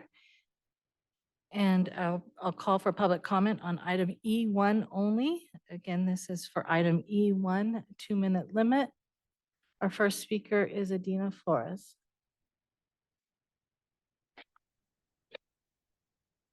Good evening. I'd like to know who we're referencing when we use the term Latinx, porque yo hablo español también y mis amigas odian la palabra Latinx. They don't know what it means, and when I tell them, they're infuriated. This is a term to indoctrinate your community and push political narratives that has absolutely nothing to do with the Latino community. We want to sit up there and preach about hate speech. Ms. Monier, you incited a hate group, extremists, Indivisible Petaluma, to attack a domestic violence survivor myself. I have the communications, don't worry. This is absolutely infuriating. I hate that we can sit up there and play the victim when we don't mean any of these things. You guys attack people of color who go against your political narratives. If that's not true, why am I not still working at Santa Rosa City Schools? Anything to say? Also, I have a problem with the fact that you kicked me out. Thank you, Melanie. President Manieri, there is one blue card. Thank you.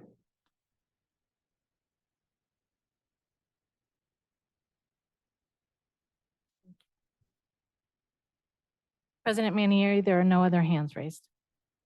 Thank you. This is an action item and comes back to the board for any further discussion or a motion. I move to approve resolution to recognize September 15th through October 15th as Latinx Heritage Month. Second. Thank you. That was moved by Director Flores and seconded by Director McNally. Before I do a roll call vote, are there any last comments from board members? Okay, roll call vote, please. Director Rao. Aye. Director Flores. Aye. Director McNally. Aye. Director De La Cruz. Aye. Director Medina. Aye. Director De La Torre. Aye. President Manieri. Aye, thank you. Item E2 is a discussion item, Summer School 2023 update. The SRCS Board of Education will be provided with a summary of the expanded learning programs provided to students and families in summer 2023. And we have several folks joining us for this presentation. I will hand it over to Dr. Castro at this time. Thank you. Good evening, President Manieri, Superintendent Trinnell, members of the board, and student staff and community of Santa Rosa City Schools. Tonight, we want to present to you an overview of the offerings this last summer, which we had several new offerings. Before I do that, though, I think it's important that we acknowledge that this wouldn't have happened without several hundred teachers that took time out of their summer, didn't have to work to make this happen. So you'll be hearing from some of the individuals that ran the programs, but really, and I think you've been hearing this regular drum of how difficult it is to find people even during the school year. So I just want to make sure that they're acknowledged here tonight because they're not here. We couldn't have done it without them. With that, I'm going to go ahead and turn it over to our Director of Expanded Learning Programs, Dr. Michael Reimer. Good evening, board members and Superintendent Trinnell. My name is Michael Reimer. I'm a director in educational services, and it's great to be back before you this evening to celebrate and showcase the summer school offerings from earlier this year. I want to start by thanking Dr. Castro and all of the administrators who are here. We're going to do a joint co-presentation. So if I could just ask if they could start to marshal just down behind us as we get ready to showcase their offerings to our students from this summer. Just at the outset, we wanted to start by framing the intentions of the program itself, the overall arching intentions behind all offerings.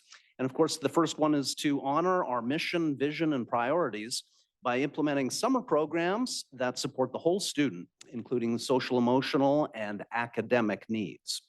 The second one was to provide robust summer school academic supports and enrichment opportunities for our K-12 grade students. Number three, we particularly wanted to provide high school students with the opportunity to recover course credits in order to graduate. Of course, this is important after the pandemic, getting students caught up. Number four, provide programming that responds to student need and interest. And the final one there, continue to build and expand our community partnerships in support and in service of our students. Next slide highlights a couple of notable, just a small lag there on the slide. Want to make sure we got that. The next slide highlights a couple of notable metrics that we wanted to showcase and talk about. This past summer, we had 14 summer school programs, of course, spread across the city and a little bit beyond too, the city limits in some cases, and served a total of 2,554 students. Point at the bottom of the slide there, I think needs to be emphasized and celebrated. several new or expanded summer school offerings this past year, including our newcomer English program, a collaboration with SCO with our math lab program, an expanded high school credit recovery offering for students, and also elementary academy program, which was expanded as well. Also on the notable topic, if you will, wanted to showcase this slide, which shows a little bit of a breakdown in terms of who was served based on race, ethnicity, identification, on also gender, and it's broken down by program. I think of special note here for me is compared to what we just saw on the previous slide, we see a total of, 37, just over 3,700 students. And of course, the difference speaks to the number of students who are identified in multiple programs. So some of them participating in multiple sessions or different programs throughout the summer school. I'm going to switch in the next couple of slides to actually showcase the leaders as they talk about their individual programs that they led from this summer and get them to highlight some of the I think, fantastic offerings that they developed together with their teams for students. The first one is the Mike Hauser Academy, which made a return this summer. Debbie Cardoza sends her regrets. She was the summer school principal, and she wanted to highlight the fact that it was held at a variety of community companies and partners across Santa Rosa. It ran for 3 weeks and concluded at the end of June, June 30th. It's a partnership, if you're not aware, held in conjunction with our Metro Chamber of Commerce in the city, and is offered to rising ninth graders as they make the transition from middle school into high school. Focuses on strengthening math and science and does that through a variety of different STEM activities. Culminating activity was a graduation ceremony that was attended by students and family members, also our community partners at Sonoma State University. So a great way to kind of showcase and wrap up, I think, the summer partnership and the learning. And final bullet there says, served a number of Santa Rosa City School students, of course, and they received elective credit as well. So not only are we helping to make a bridge from middle school to high school, some of those students are actually earning credits right away before getting to high school. Just towards the bottom of that slide, I wanted to thank and showcase the many community partners, government agencies, and businesses in the area who helped us develop the program. Also, the Santa Rosa Metro Chamber of Commerce for their partnership and development of the program. Eduvikas Llamas is the summer school principal who helped us to develop the newcomer English program, which is our next slide. Good evening, board. Good evening, Superintendent, President Manieri. This was an opportunity for us to, for the first time, offer newcomer English program to our students. It was held at Elsie Allen High School during the first summer session. It was offered to rising 9th through 12th graders. We were very intentional about ensuring that these were not students who were invited to attend the Adelante program. We really looked at students who needed the support with phonemic awareness and basic grammar skills, but that was not the main focus of this class. Through this opportunity, we were able to host the guided language acquisition design training for secondary staff members through a social studies unit where they learned about the story of Anne Frank. Over 30 students were invited to attend, 20 participated, and 19 were able to complete this program. And also we had a total of 15 staff members throughout our secondary partners that attended this training. So we look forward to expanding this and continuing to strengthen this program as we move forward for the following school summer's program. Thank you so much, Vika. The next slide celebrates the work of the High School Credit Recovery Program. And here I wanted to call on Casey Cunningham and Andrea Correa, summer school principals, to hit the highlights here. Thank you, Mr. Reimer. Superintendent Trunell, Board, President Manieri. Unfortunately, Mr. Cunningham couldn't be here this evening, so you just get me. I feel like we've done this before. High school summer school was at Elsie Allen this year, and we had 2 different sessions. The first session started June 13th, went 3 weeks. We met Monday through Thursday, and had the break for the 4th of July holiday, and then returned on July 11th for an additional 3 weeks. And it was open to all students that have already been in high school, so 9th through 12th graders. We did have multiple students that did not complete graduation requirements that came back to summer school, and we were very happy to say that 33 of them graduated out of summer school, so we're really proud of that.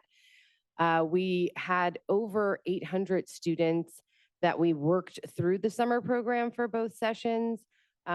Completion is a little bit different than the amount of students that actually attended classes. For whatever reason, they may not have been able to complete or be successful. But in the first session, we had 339 students that completed for over 1,687 credits. And in the second session, we had 208 completers that earned over 1,000 credits.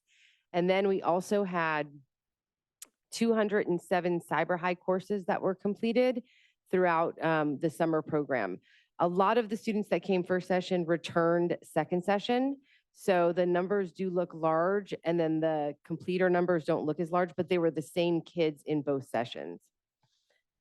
And I'm happy to answer any questions if you have any. Thank you so much. Our next slide, if I can, there we go. Thank you. Our elementary summer academy, which was led by Guadalupe Perez Cook.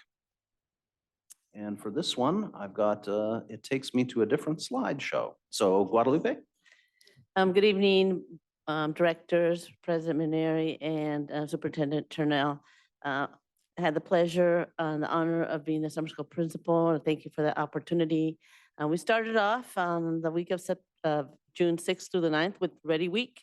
We hired 23 staff that included 15 teachers, 2 restorative staff, 2 elementary school office managers. We had 2 campus supervisors, student engagement, and a family engagement facilitator. I know that without all the support staff, we would have not have been as successful as a program that I think that it was. Wanted to share with you that there was a TK4 Springboard program, and there was a 5-6, what I call Summer Academy program, because Springboard was for grades TK through 4th grade. We started off with team huddle. When we completed those, 100% of the team huddles were completed. Basically, what means is that our teachers connected with the families 100%. We invited 245 students, and 205 attended the summer school, with 47 of those were migrant students, and we had 33 in the 5th and 6th grade program, which consisted of a theme-based curriculum with the collaborative curriculum design units of fragile ecosystem, sorry, and Mr. Ainsworth did a rocket theme in his classroom. Are you going to click for me? Sorry. I also wanted to highlight that I want to thank Mr. Bidka and his IT staff for all the technology that we use. We use the interactive panels, one-to-one student to computers. We use RADS Kids, and our students read a lot. They read independently. They read with their peers, lots of practice, and the teachers read out loud to them. So here are some of those photos. We also did workshops. We conducted 4 family workshops, and every workshop had support with a bilingual staff. We completed, I believe, 88% of our workshops. A component of the program was the writing component. You see, you have different grade levels here in this photo of the writing component.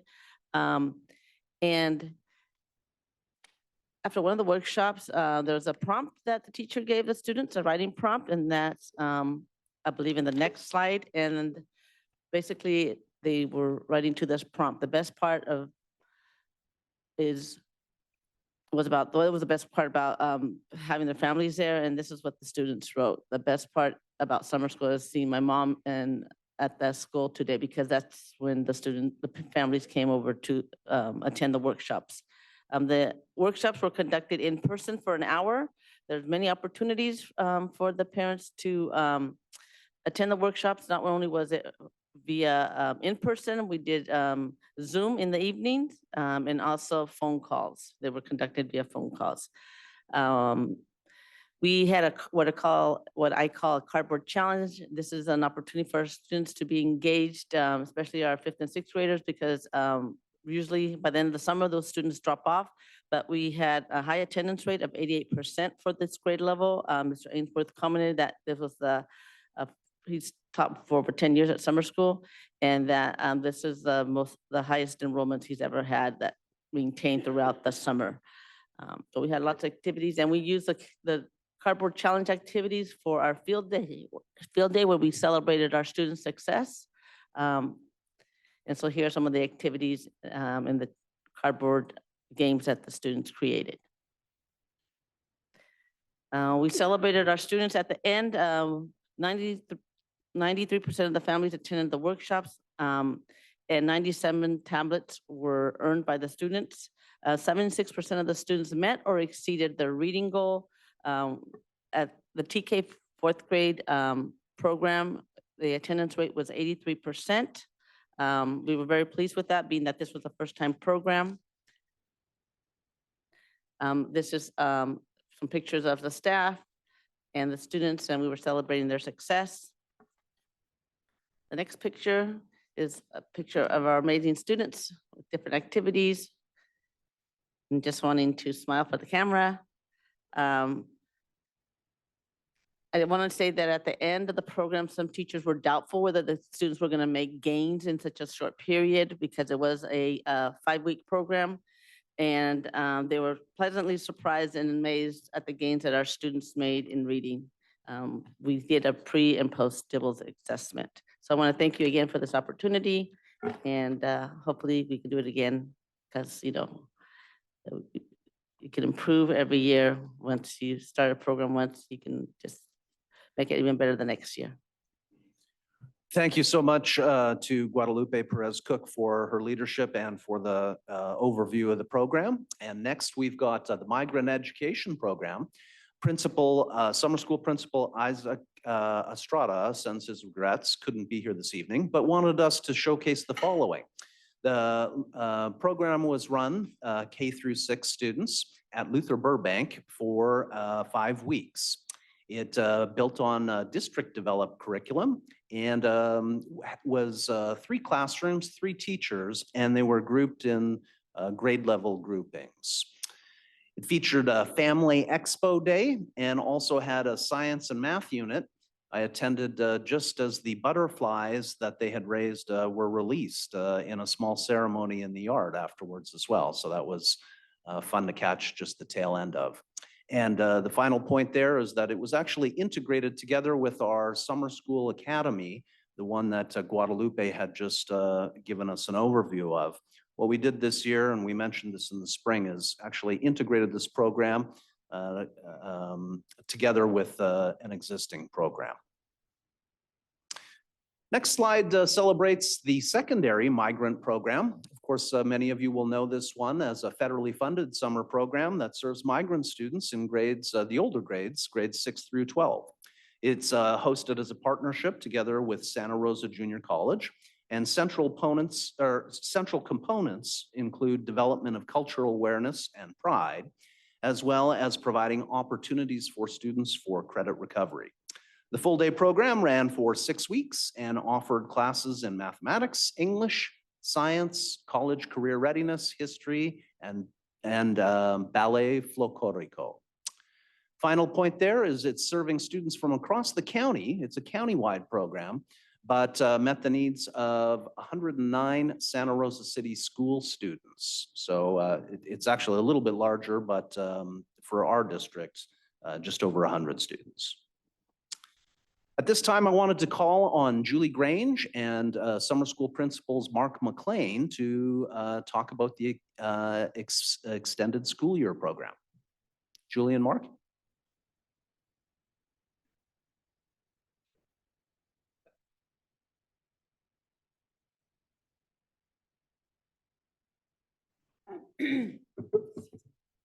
So my name is Julie Grange, and along with Mark McLean, we were co-principals for the ESY, which is the extended school year for students who are in the special ed programs. We had approximately 360-ish students with about 110 staff. We had teachers, support staff. We had to hire nurses, APE teachers, service providers, and we had 4 different locations. We had Lincoln, Hidden Valley, Ridgeway, and Slater. And we focused primarily on English and math for their educational needs. And then beyond that, they had we focused a lot on community building instruction, so we worked closely with the city bus and were able to get passes for teachers and every student to ride the city bus. They were able to go on outings pretty much every day, depending on the teacher's schedule. We did 3 different movie days at Roxy Theater. They were able to go over to Howarth Park to do an end of the session picnic between the secondary sites. And we also had a focus on efficient busing with West County Transportation, which I know was a point of emphasis last year. And we're able to create a pretty successful and rigid bus schedule and timely bus schedule for all of our students at all 4 sites. Yeah, because every single student has the opportunity to be bused door to door. Some of the other activities that the students did is they accessed the Sonoma County Library via the public bus, and they also, I just lost it. Anyways, they did quite a few CBI activities, as Mark had said. And that was, I think, a lot of fun for them, as well as getting their academic needs met. Thank you so much. Definitely, of course, important that we maintain services for our students with IEPs over the summer months. The next slide showcases a camp offering. Again, this one we've done for many years. It's the Arts Mariachi Camp. It's a popular summer program that's held in conjunction with the Luther Burbank Center for the Arts, and it returned again to Comstock Middle School. It offered classes in visual arts, drama, dance, mariachi to 175 Santa Rosa City School students, with some additional students from the greater Santa Rosa area. This program a little bit is unique for our summer school offering. It actually is offered to all students, K-12. So we saw a wide span or grouping of students at that site. And the final point was a fantastic showcase celebration and a performance, which was held on the final day of the program. Students performed at the Luther Burbank Center for the Arts, well attended by parents and community members. It was a great showcase. Land Paths offers the OWL camps in conjunction with our school district. It provided 6 weeks of outdoor and experiential learning classes to students in grades 1 through 7 and focused on serving students from our Title I schools. It served 175 students from Santa Rosa City Schools and a few additional students from the greater Santa Rosa area.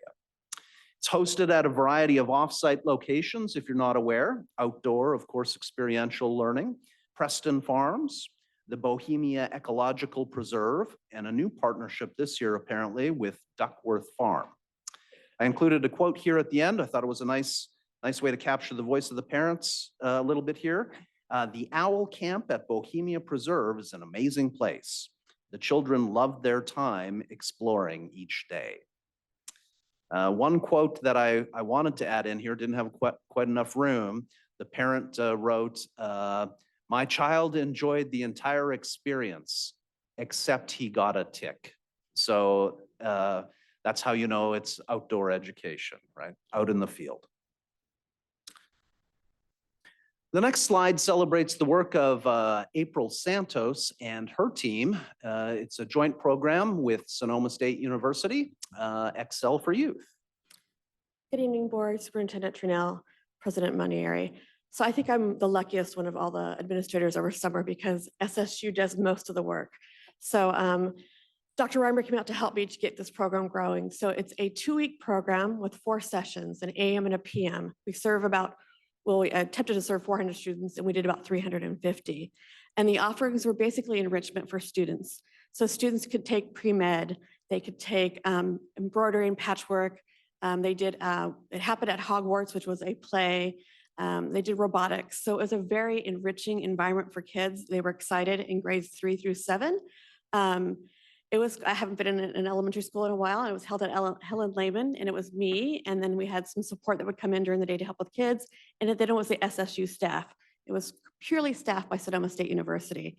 And they came in with all their stuff. I mean, literally, they came in with boxes and bags, and it's like a teacher's dream. I mean, they came in with all the equipment they needed, brought it in, worked with kids, and took it out. But the relationships that they built with the students in that short amount of time every day was fabulous. At the end of the first session, in each section of the day, the AM or PM programs, parents were brought in for an open house, and the students were able to take home their clay work and able to take home any of the art that they had done.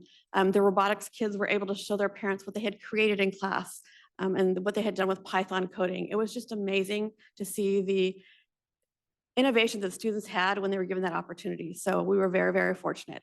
So again, it's a program that's been going on. It's held throughout the county, but for Santa Rosa City Schools, it was about 450 kids is what we had aimed for. We ended up with around 350, and they are wanting to come back. All our kids that came from different schools took their little backpacks and would come up to me at the end of the session like, "Can we come back next week? Can we do this again? Are you going to be here next year?" So it's a great program. I was very fortunate to lead it. So thank you. Thanks so much, April. The next slide celebrates Mary Pappas and her team, the child care program within our school district. Mary? Good evening, Superintendent Trinnell, President Manieri, and board members. The Santa Rosa District Child Care Program in the summer was a 10-week program, and we divided those weeks into 10 different themes. We served 212 students from Arts Charter, French Charter, CCLA, Proctor, and Hidden Valley. Due to the construction, we were hosted by the Arts Charter for the French Charter students and CCLA and Arts. We are starting a pen pal program for the students that attended the combined sites moving forward because they made friends from other sites.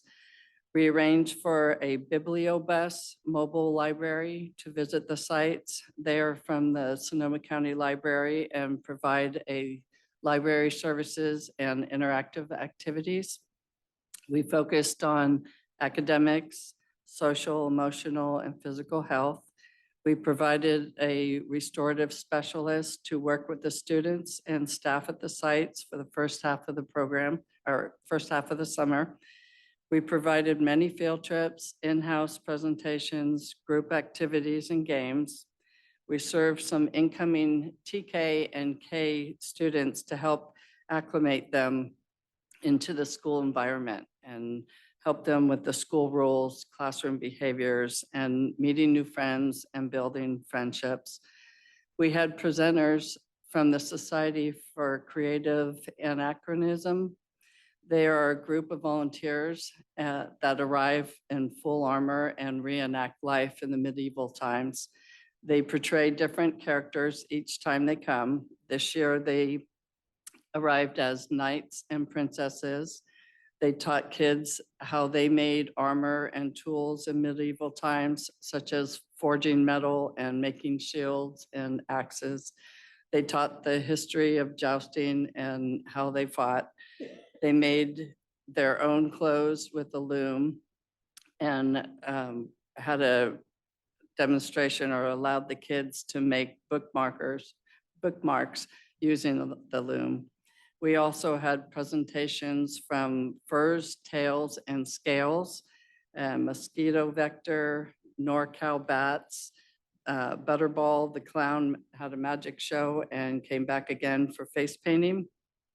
And we had field trips to the Ridgeway Swim Center, frozen yogurt, movies, parks, children's museum for our littles who weren't able to go to the Cowskate and Snoopy's Ice Arena. The summer program was a great success. The students and the staff and families were really happy. We start our planning in January and we work through until the first day of summer. Thank you. Looks fantastic. Thanks so much, Mary. The next few slides celebrate and showcase the hard work of our charter schools and their programming. This one here is Charter School for the Arts, and I wanted to call on Principal Sarah Imperato. Good evening, Superintendent Trinnell, President Manieri, and esteemed members of the board. It gives me great pleasure tonight to showcase our Maker Camp and its STEAM derivatives. So it's science, technology, engineering, art, and math, of course. We actually had our arts charter teachers all teaching the summer camp. We also had social emotional learning supported by our certificated counselor who was also there during the camp. Our PE teacher taught the fundamentals of athletics to our students during the break in between the two sessions. We had a morning session, a break with our PE teacher doing athletic activity, and then an afternoon session. And so they chose their sessions, they rotated through them, they were able to make solar powered race cars, design a game board, Let's Create, which is just creating things, and project-based learning. There was a folklore and mythology course, Let's Get Cooking, and even embroidered felt. We had field trips, which were exciting. We went to Cowskate and the children actually built a skate. Each child was able to build a skate from wheels and all the technology to learn how it ran at that field trip. It was very exciting. Thank you. Sounds like lots of fun.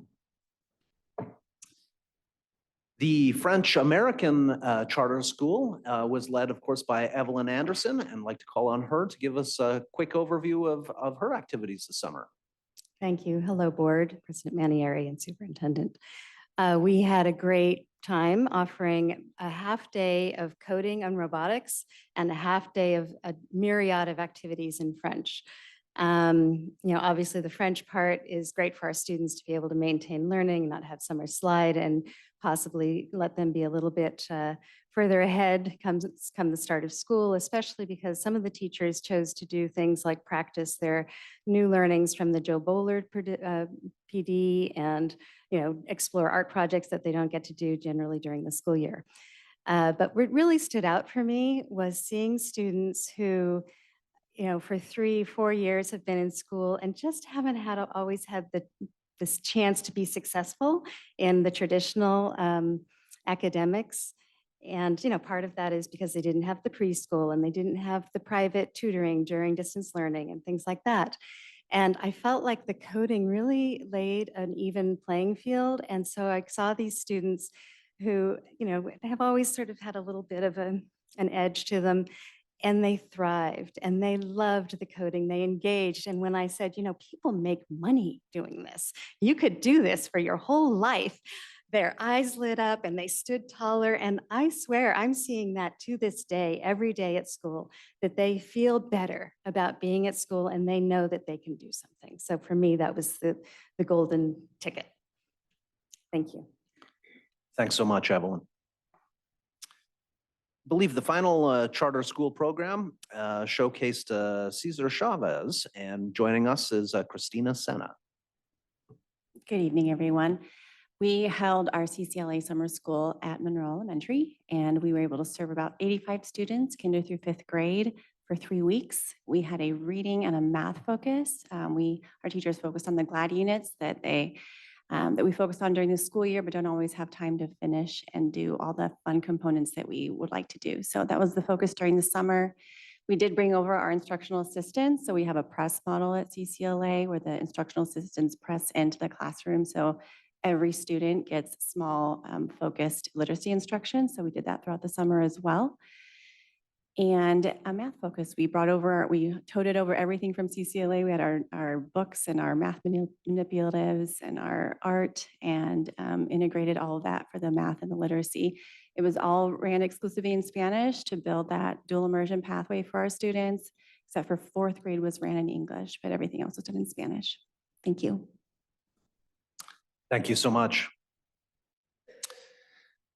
Mentioned this one earlier. It's the mathematics, the math lab, mathematics program that was done in conjunction with SCO, Sonoma County Office of Education, led by Eric Olson. Eric?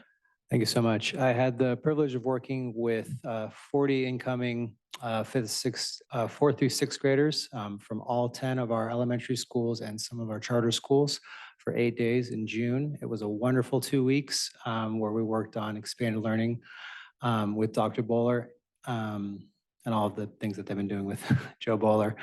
The students were given low 4 high ceiling tasks that showed that everyone can engage in high level mathematics. That's a weird sentence when you think about it, but there was the one I remember is they were given a math task and they had a chance to explain what the concept was to try and find the perimeter of an object. And then they had to prove that that was a thing you could do to observing teachers that were skeptics. And they had to convince the skeptics that this was actually a thing that was possible. The amount of interaction between the students and the teachers and the observers, who were all observing teachers in Santa Rosa City Schools, created this just beautiful amalgamation of energy and just it was a really nice way to see students that had trouble or maybe didn't have a way to come into math feel that they could have a mastery over a concept, which I feel like sometimes gets lost as we work in more arithmetic heavy setups. And obviously you can read the rest of the wonderful things that happened there. But that was just a moment that really stuck with me. Thank you so much, Eric. I was struck by the final quote there. Santa Rosa City Schools observing teacher said to a visiting director, "Thank you for providing this amazing opportunity. This is exactly the kind of PD that I've been looking for." So great to see something like that in conjunction with our summer school programs. One of the final ones we wanted to highlight today was our Boys and Girls Club program. It was integrated with the Elementary Summer Academy and the migrant programs to offer a full 9-hour day for the students and families. It supported students in a variety of enrichment activities in afternoon programming and was coordinated and led by a well-known leader within their system, Katie Elzy, and staffed with existing Boys and Girls Club team members from across the city. I think that's important to emphasize. The kids, in many cases, knew the staff members and connected with them right away because they knew them from their own school sites. Final point there is it incorporated several special themed events and contests, including the Olympics, Boys and Girls Club Olympics, Coachella for kids, and a pie throwing contest. There's a picture in the bottom right-hand corner there of that, so the kids love that. Just towards the end here, and thank you so much to the leaders for showcasing their work. Fantastic celebration, I think, of the work that our educators do together with kids and community partners. Towards the end, we're going to just talk about a couple of metrics that are important to us as we continue to think about evaluating, refining, and improving our work going forward. 86% of respondents agreed or strongly agreed that the program supported students' social emotional needs. 69% strongly agreed or agreed that the program met the students' academic needs. And third one there, strongly agreed or agreed, 75%, that students enjoyed the summer school program. I'll just note here that these are all upticks compared to our metrics from last year. Same question, all of them were up a little bit. Final one there, would you choose to enroll your student in the same program again? 68% said yes. Looking ahead, we talked a little bit about the importance of watching our metrics carefully and building on that. the first thing I think that we plan to do is to continue to analyze and evaluate the data. So that process has started, of course, and continues as we look at some additional numbers. It's connected to number two, of course, the expansion of programs and promising partnerships. So we intend to build on the successes that we saw this summer and work to, in number three, I think that there's a lot of opportunity in our work to align things and build continued structural coherence between our programs and the work that we're doing during the regular school year in our classrooms. It's tied to, of course, number four, hiring and staffing, an important conversation as we work to make sure that we're ready to go during the summer in a similar way as to the regular school year. Of course, all of these programs depend on talented educators and leaders ready to run them. So that's an important part. Number five, last point here is the importance of communication and celebrating the opportunities more broadly with students, parents, and community members.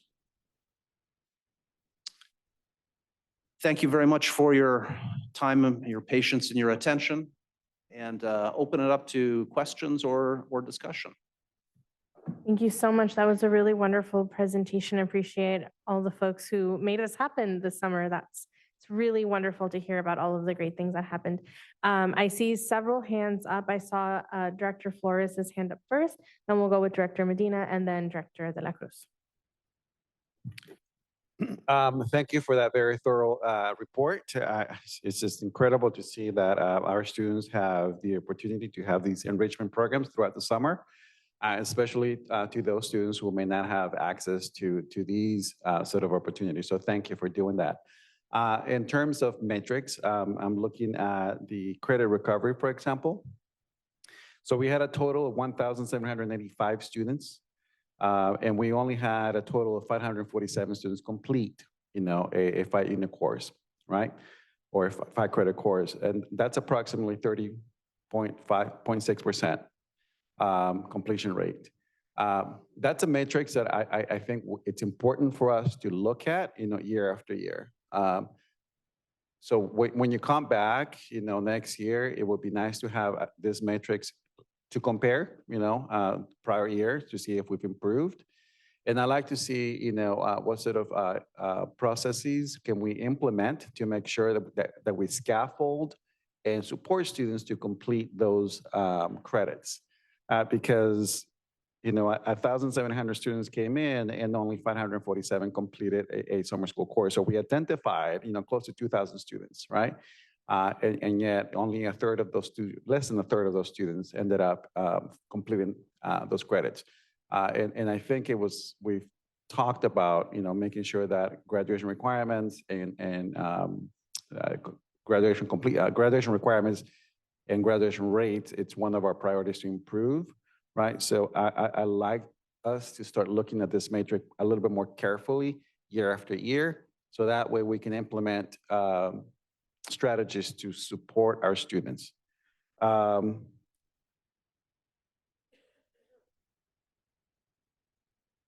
keep the rest. I'll give the floor back to you, and then maybe some of you have some of the same questions I have, so I'm just gonna leave it open. Thank you. Vice President Medina. Thank you. Thanks for the presentation. Definitely a lot of programs here. I echo what Director Flores had in terms of concerns. I did have one quick question as it relates to the number of students served. I just wanted to clarify, is this unique individuals or is there some duplication? Like I saw the Boys and Girls Club was like a mix of the other programs. Is there duplication in this number or is that unique individuals? I'm sorry, can you just clarify which number you're speaking of? For example, the 2,554 students served. Yeah, that is unique individuals. Okay. And then kind of following up on what Director Flores was talking about in the surveys, as far as the 32% that didn't say they would enroll their students in the same program again, is there any follow-up to find out like what are the reasons or what happened in those programs that we're doing? Thank you for that question. I appreciate that. So if I may, that last question, to be frank, I'm a little bit suspicious of the numbers there. And I'll own this one. This is my fault. Last year's question was worded as a yes or no. This year's question, I put yes, no, and maybe. And so, I'm less confident of what we're seeing in the last one, just because that maybe, may have altered people's responses. To answer your question, though, there is additional data. There were additional questions, open-ended questions that came as a part of this response from these 4 questions that do provide, in some cases, more insight. So the short answer there is yes, to be parsed through and continued to be analyzed. And in terms of the analysis and evaluation, is there something specifically that's done that looks at, well, these students participated in this program, and as like, do we see like increased academic levels or anything based off that could be somehow tied to the program that they were involved in? Yes. Thank you for that question. One of the additional reports that's contained in the submission is something called a technical report. If you delve into that, there's a series of tests that were conducted to analyze more carefully who was served, number one, and then also in some cases that investigated more carefully the actual pre-post impact. Pre-post, there was a pre-assessment and then a post-assessment right at the end. So we can actually very carefully measure the direct impact, the success of the program. And that's contained in the technical report. I can summarize it for you quickly. It showed a statistically significant impact for both of the metrics, the reading metrics for the elementary program. So there's more, of course, information in that technical report, and I'm happy to answer any additional questions. And I'll just end with, I like what I heard about the math lab and the coding. Coding like makes so much sense to me. So I'm glad to hear what Principal Anderson mentioned around that, students' results with that. My only concern is seeing the decrease in programs from year to year. Anything you could add insightfully as to if that's due to funding or what could we maybe tie that to as we hopefully look to expand? Thank you.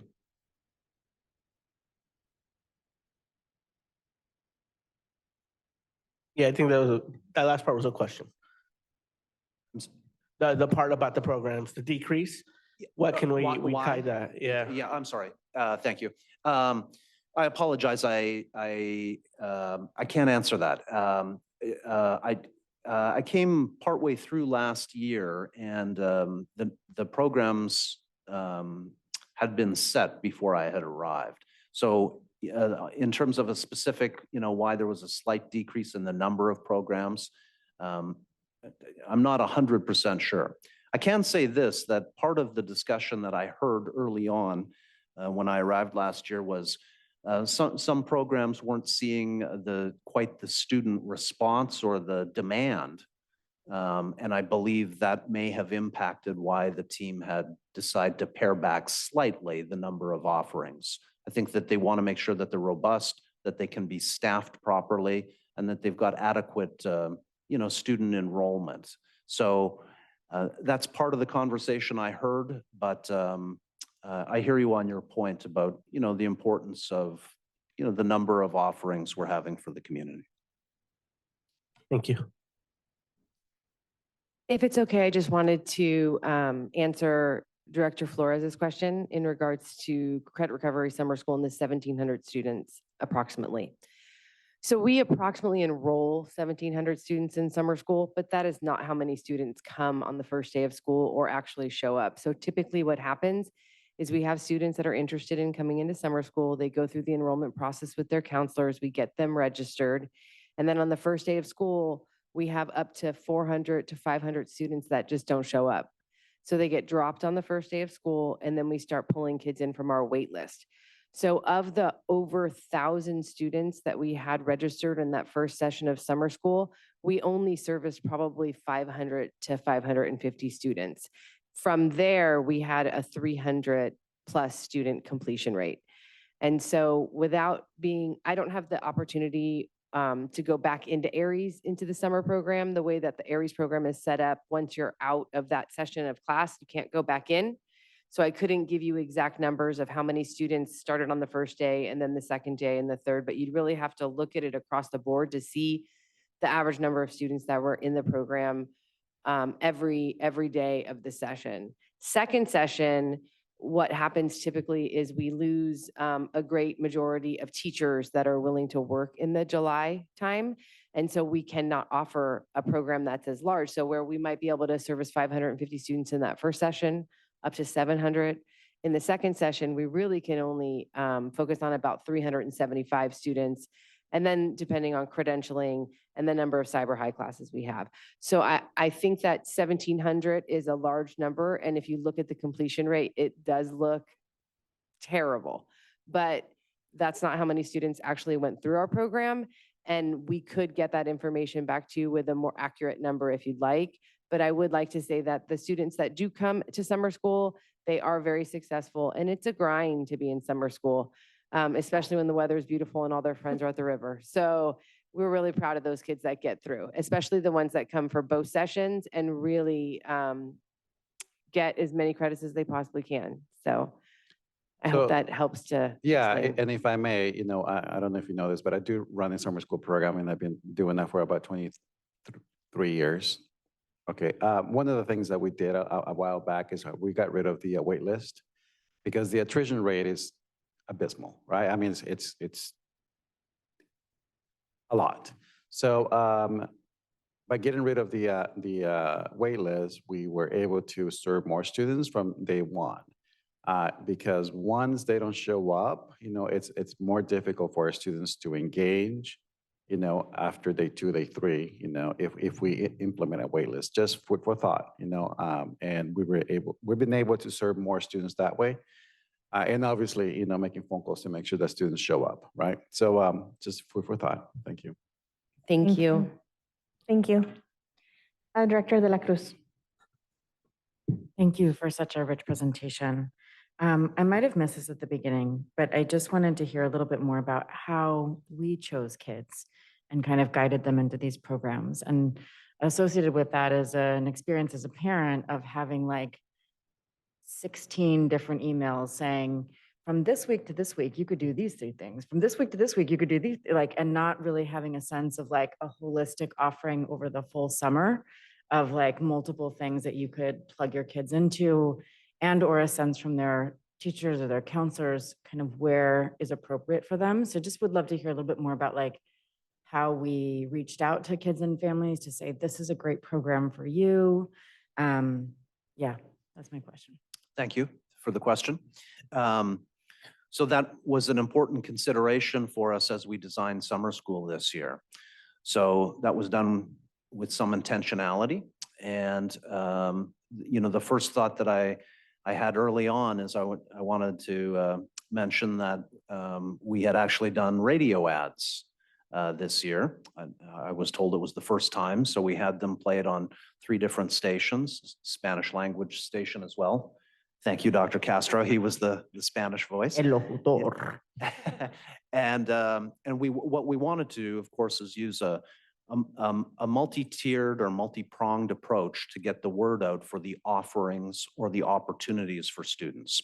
So one of the techniques that we tried was to enlist our partners in the community and to run some radio spots for 2 or 3 weeks. Another, I think, important bit of outreach that we tried was to actually, Superintendent Trinell and I were hosted on a radio show together with a local Thank you, KBBF celebrity, and, wanted to speak to the opportunities and the offerings and explain a little bit more carefully, which opportunities were right for which students. Another thing, if you would have looked at our website, we had put it together. It's taken down now, it's shifted already, but importantly to your question and our website, we wanted to make sure that we included a very specific description of who the target audience was. And one of the things that I've been reminded of again this summer is that I think to some extent, community members aren't always 100% clear on which programs are really designed for which students. I mean, the easiest one I think to understand is the ESY program, extended school year program, which serves our special education students, right? So particularly if you've got an IEP, that's obviously for you. And if you're not a special education student, that program is definitely not for you. So some of the programs are targeted, of course, very intentionally. Others are more open. And we anticipated that could be confusing for people. So specifically had written careful descriptions and had them translated as well to try to guide people towards the program that best met the needs of their student or their summer plans. So Were these available to folks before the end of the school year so that they were? yes. Okay. So the offerings were actually launched on our website. We did it with social media as well, and they were launched on April the 2nd. So 10 weeks before, 2.5 months before programming actually began, we had launched all the registration links, the descriptions on our website, and pushed it out via social media as well. And if I can add, we also added it to the multiple monthly newsletters that had a link to all of the offerings so people can choose what they wanted as well. Yes, thank you. It was also mentioned at some of the advisory councils, specifically DLAC. Great, thank you. Also, you had mentioned, if I may, there was other techniques we had tried. So we did presentations to our principals at principal meetings internally. We also worked with our student engagement facilitators, staff members at school sites to make sure that they had all of the information so that they could push it out within their school communities, and also the family engagement advisors at schools as well. So I had great help from Stacy and Kesa to make sure that those folks were looped in and had access to the information as well. Thank you. One question that I got from a lot of kids in the Camp program is, when can Santa Rosa City Schools kids swim at camp again? Do we have an answer for that? It might be a board policy. Yeah, we'll look into that. Thank you. So many kids were like, but we just want to go in the pond. And then I think my last question, no, two more questions, sorry. This is a question for Senora Perez Cook. I loved that you talked about how surprised teachers were and how quickly kids were able to kind of turn things around. And I wondered if you could share what was so different about the summer school. Was it the class size? Is it the individualized instruction? Like, how do we roll some of that magic into the regular school year? All of it was different. It's a new program, the TK Springboard program, and there was incentives for the students. Oh, actually, I'm wearing these bracelets. And so kids took a bracelet. I brought them home every week for the for the family workshops.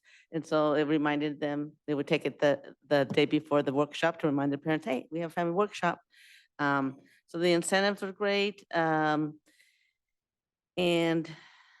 I don't know, we had amazing staff. I can tell you, I told that staff that if I could take them all to one school and be their principal, I would, but I don't have that power. But anyway, it was just everybody gelled together. I think having that ready week helped the staff gel together from June 6th through the 9th. It gave them planning time together. And then they started instruction on the 12th. I think that was a big component of why they were successful and they worked well together, supported each other. It was amazing. And what are class sizes like in that program? And that was a different, also the class sizes were 15-to-1 ratio in the TK4. And in the 5th and 6th grade, it was about 20 students to the teacher. We enrolled 25, but in the end, there was like, kids Yeah. didn't show up. Thank you. Yeah. My last question, and this is, I had a kid who was of working age this summer and he got to get out there. But I'm wondering, right, like the offerings for our older kids are kind of like the grind, right? The summer school, like the cyber high, the credit recovery. Do we have a pathway for kids who actually want to participate in our programs as student teachers or as counselors or as, offerings that we can also give our high school kids who want a cool summer job to work with kids and to work within their district? How are we kind of building on on-ramps for new teachers to give kids this experience during the summer through our own programming? Thank you very much for that question. I think that's a very important one. Some of the programs that we had this summer did work to intentionally include students as mentors or peer helpers in the program. Specifically, Land Paths has done that for years. I also witnessed that very effectively done, I thought, at the mariachi program in conjunction with Luther Burbank. So we continued that this year. I think it may have been a question from the board last time in April. Briefly, I recall it was mentioned. And I think it has great potential. It's still too early to really expand on this next point, but I'll just briefly mention it. So there have been some internal conversations around building on a new educator pathway program that we are developing at one of our high schools.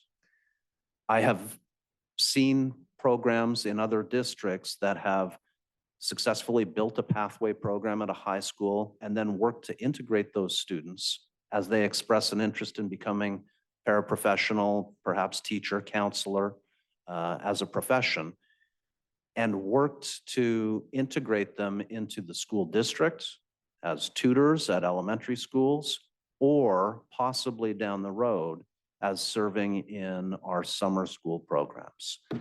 The caveats there, though, there are many, and I even hesitate to, fully explain it in a forum like this because that's a new program and is still a few years out.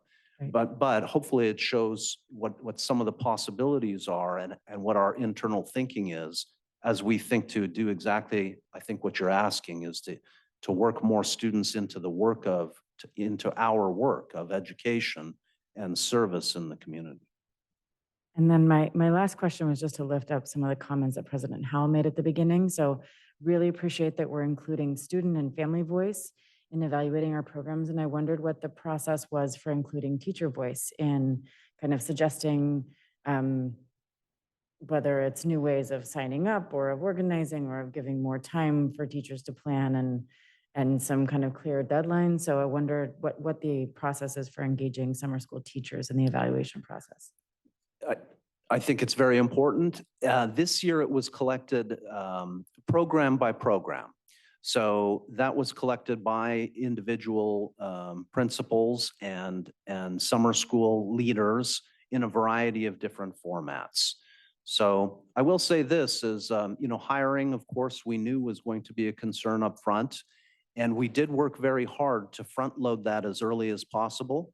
I'll mention that, the hiring process started at the end of February with our site administrators, and we worked intentionally to support them with training from our human resources department as they look to post their positions and to recruit and hire. And that was done by mid-March. So I think that some of the things that we see speak to, the desperate need for educators in all parts of our work, regular year and summer as well. Thank you so much. Just wanted to quickly add that our supervisor of our childcare, wanted to mention that we do hire actually 16, the youth of 16 years and older to actually help in the program right now. So. Great. Director Delatorre. Thank you very much for your report. Cannot thank the leadership and educators enough for being able to be there to provide these opportunities. Really happy to hear about the success rates and the student engagements. And I want to just add emphasis on Director De La Cruz's last point of ensuring that we are incorporating educator feedback. And maybe it's as simple as was it a good experience? Would you teach here again? If we can provide this type of feedback and connect with these educators and find out what the pitfalls are and work on those collectively, the more educators we can get hired earlier, the more programs we'll be able to provide. And we don't have those shortfalls in the second session where we don't have enough educators to meet the student needs that need those programs. The audience that we're attempting to serve in a summer school program, we should have that captive audience during the regular school year. So whatever we need to do to continue working on educating the families on what these opportunities are, what they mean to their students, different opportunities we can find to identify those students earlier so we can have those conversations through counselors and student engagement resource so that we can identify those early enough and front load this. If there were some shortcomings this year and it wasn't front loaded enough, maybe we need to front load it a little earlier the following year. Now's the time to have those discussions so we're better prepared for next summer. And maybe that would provide the opportunities to have more programs next summer. If you have more educators, you can have more programs. And we would love to have the opportunity to serve as many students as possible to continue the success stories. Thank you so much. Thank you. Are there other questions, Director Medina? Yeah, I just have one more thing. I wanted to see if maybe as we look at future summer programs, maybe we could kind of assess the potential or ability to do something that's also for parents, potentially a parents transitioning from elementary to middle or from middle to high school, because I think there's a lot of parents that don't have that experience or knowledge as to what that means, what the significant changes occur. So some sort of academy that could help provide them the tools that they need to be of greater support to the students that we serve. So if we could look at that, I think that'd be great. Thank you very much. Director Flores? Yeah, and I don't expect you to answer this question, but I just want to address this and to the superintendent. What sort of things are we going to do to streamline the hiring process, for one, and two, the communication to teachers about their summer school assignments? Based on the SRTS report that we heard tonight, it sounded like there were some missteps this last summer. And, it would be important for us to make sure that we proactively work together to ensure that this doesn't happen again. Thank you.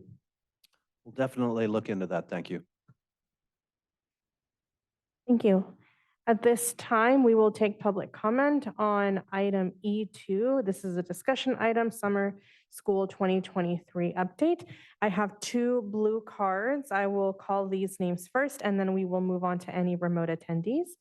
First, we have Margaret Boone, followed by Catherine Howell. Could we close the presentation?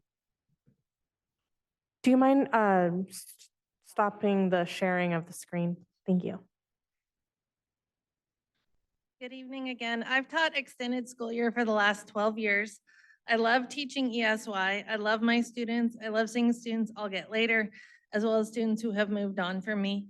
Our ESN classes really are a family, and we really celebrate our children. That being said, the pay for ESY is not sufficient to fully staff our classes. I had a double-sized class this year teaching our high school students. There were 2 other high school teachers as well. We also had 3 subs covering classes. We had all the assistants we could use, which is a sentence anyone this strict is used to hearing, but we did not have enough teachers. Through some miracle, busing was perfect, which is a sentence I never thought I'd say. But I don't work for the pay. I work for the love of the kids, and I know we all do, but we deserve to be paid for our time. Summer school should pay the per diem rate, not the extended hourly rate. In addition to our pay for doing the job, our budget is tiny. We get $100 for the whole summer. ESY is a great opportunity for us to do all kinds of cool stuff with our kids to enhance their learning, but I literally spent 70% of my budget on the first thing we did. A long time ago, we used to get $250 for summer, which was much more reasonable. I want to keep teaching ESY, but if more money isn't invested into it, that may not be feasible. Thank you. Thank you, Margaret. Next up, we have Catherine Howell. Hi, good evening again. I wanted to address the question from Director De La Cruz about the swimming. In 2002, a student named Yanko Lim drowned while on a school excursion to Windsor Waterworks. He was a 7th grader at Rincon Valley Middle School. And at that point, the board passed a policy that eliminated water from field trips and summer school events and pretty much any event that a school-sponsored event. And I just wanted to say it publicly because it has been a long time, but Yanko deserves to be remembered. And if you go to Rincon Valley Middle School, in the library, there is a memorial for him. So just wanted to let you know. Thank you. Thank you so much, President Howell, for that. Thank you. At this time, we will move on to remote attendees. Thank you, President Manieri. If there are members of the public joining us on Zoom and would like to comment on item E2 only, please raise your hand at this time. Our first speaker is Lucinda Moore.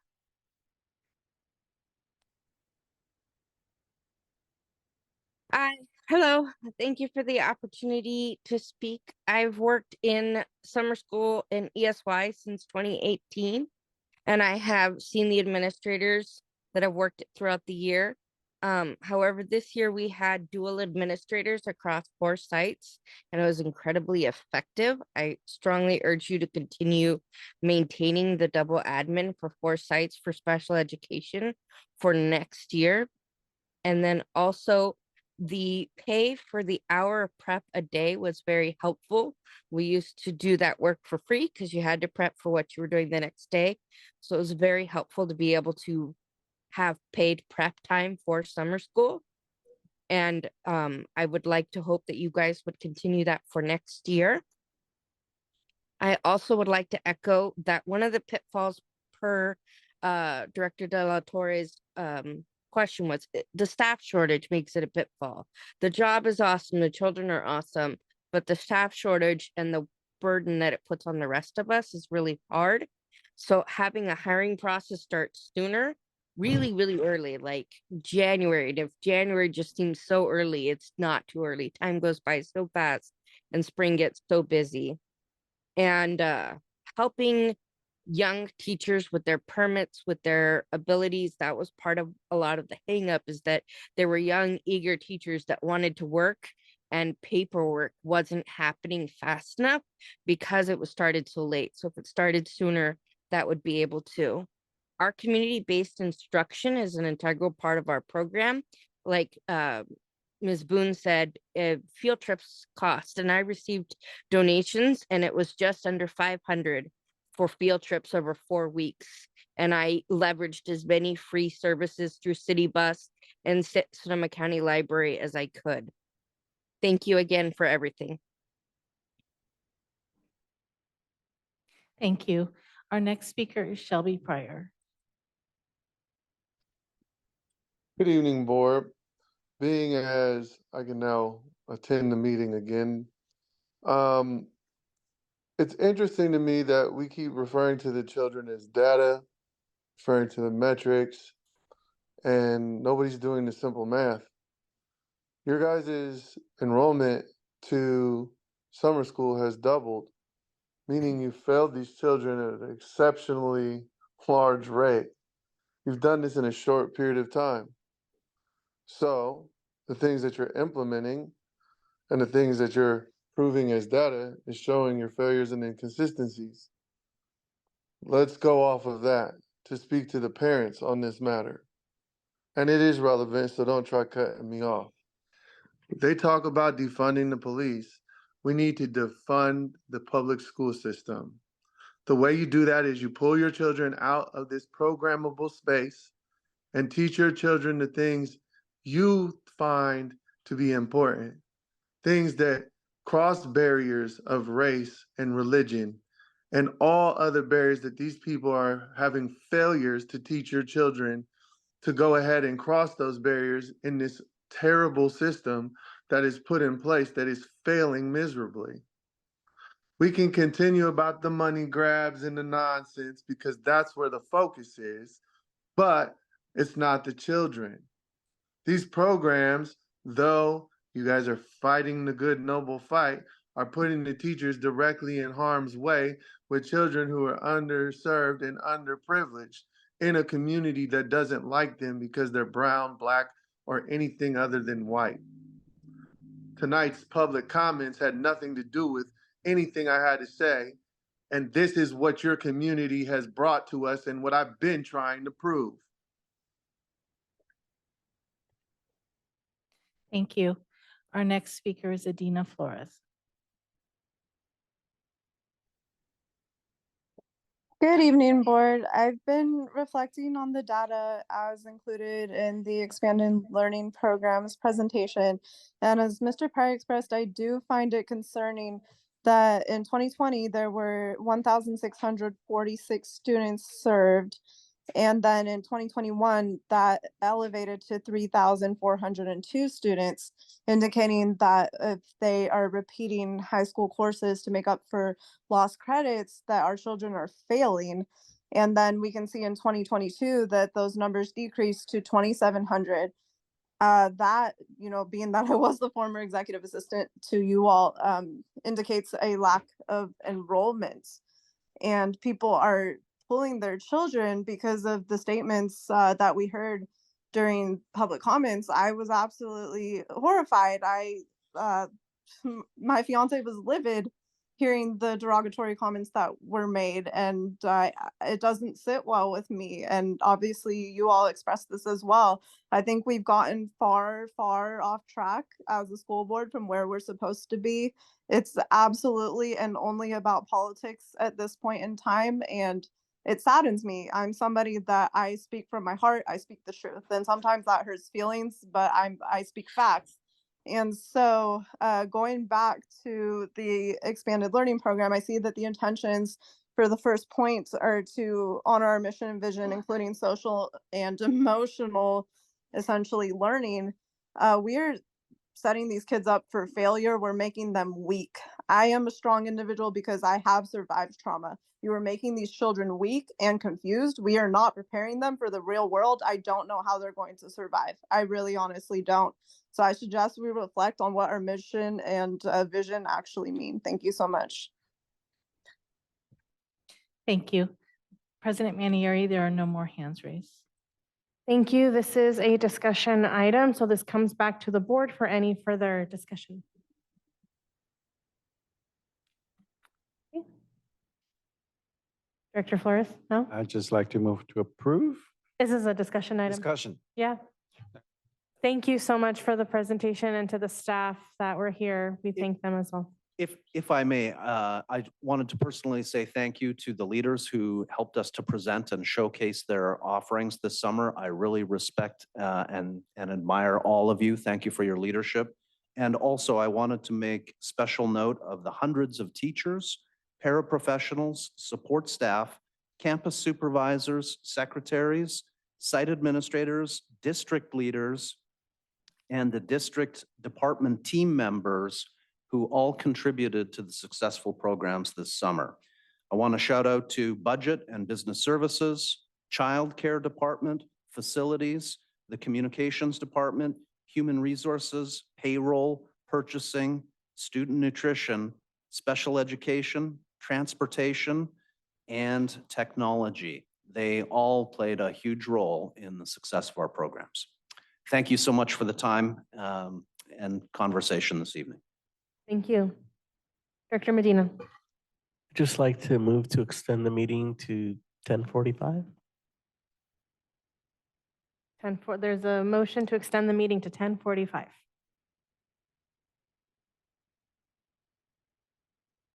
Second. Thank you. That was moved by Director Medina and seconded by Director De La Cruz. All those in favor say aye. Aye. Any oppositions? Hey. Any abstentions? Okay, the meeting has been extended until 10:45 p.m. Okay, we are on item E3, action item 2022-23 unaudited actuals. The board will consider approving the 2022-23 report of unaudited revenues, expenditures, and ending balances, known as the unaudited actuals. And presenting this action item are Lisa Cavan and Joel Dantos. Thank you, President Manieri, members of the board, Superintendent Trinnell, and members of the SRCS community. I will go ahead and share my screen here in just a moment.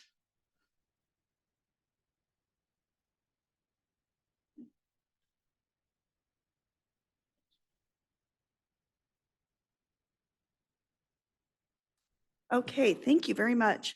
So this evening, we are talking about our unaudited actuals. As a reminder, this is the time of year when our numbers are final, aside from the fact that they will be audited later. So as we're going through that process, that's where we determine if there are any changes as far as where something should be in where the revenues or expenditures were recognized.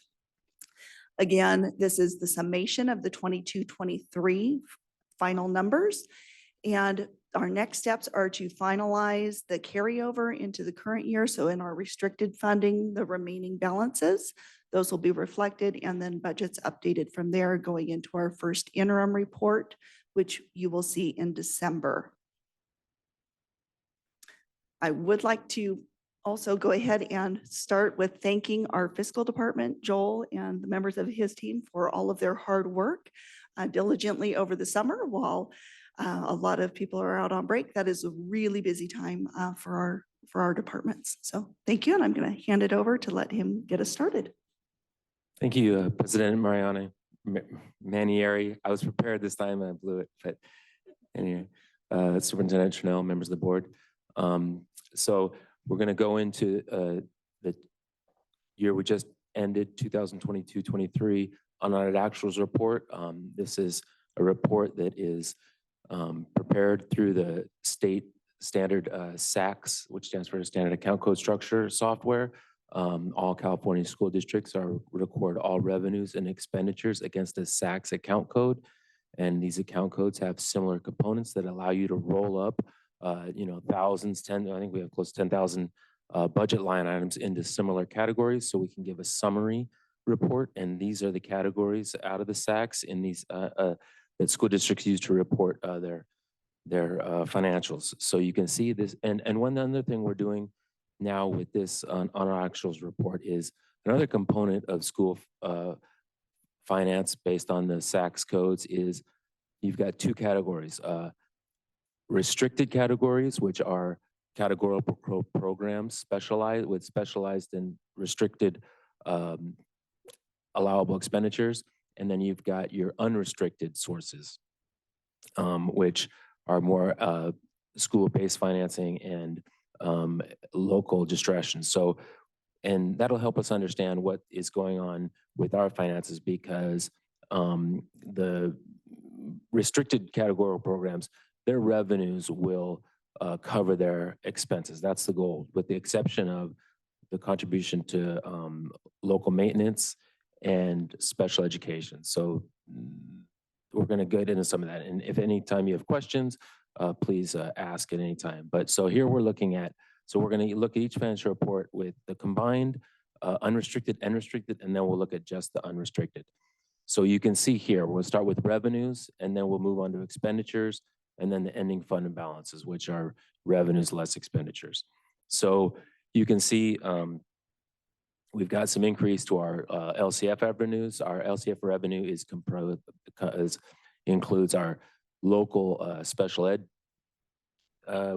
property taxes and our LCFF revenue based on ADA. So this is the final amount we received based on those two factors. You can see the federal revenue, we saw an uptick in federal revenue when we actually closed our books. Now, when we closed our books, we worked with Ed Services to recognize some carryover in title funding that was actually from the year that we were actually not in school due to COVID. And that year, that revenue carryover time period was coming close to end. So it was a deadline for spending. So we worked with Ed Services to recognize those expenditures, which turned into recognized revenue. And then you can see other state revenue increased. If you recall, when we, at estimated actuals, we were looking at having about a significant reduction in our state learning recovery and music instructional block grants, which at the budget ended up being reinstated. So we recognized the current year apportionments at this time. So if you move on to unrestricted only, you can see, so you see in other local revenue, there's a couple of things that are happening in other local revenue. One is we recognize what's referred to as a fair market value. Now, in the past, we have recognized that only in our audit. Now we're recognizing that in our local revenue. And that will change every year based on a recalibration, but that is what the current market value of our valuation is versus the actual. And this year it was down about $430,000. And that's part of the closeout process that we work with the County Office of Education to come up with. You can see we had an increase or a favorable outcome with our contributions. That is our contributions to our special education programs. Again, we had two categorical programs, our special education, emergency repair, recovery, and we spent those out in the closeout as well. And those are the major contributors to the difference in revenues.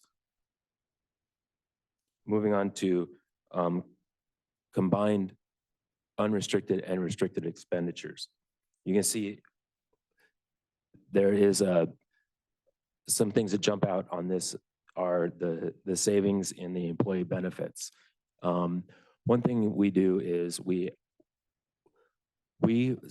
fund other than pension employee benefit for our retirees, and we take that as a payroll tax, and then we pay out our health benefits for retirees. And at the end of the year, we reconcile that, and we found savings in that area. And then in books and supplies, we had a savings, and this is why we want to show the difference between unrestricted and restricted, and then restricted only, because we saw some anticipated spending for books and supplies in these categorical programs that moved into the next year. And you'll see these savings go into the restricted reserve, which I'll get to.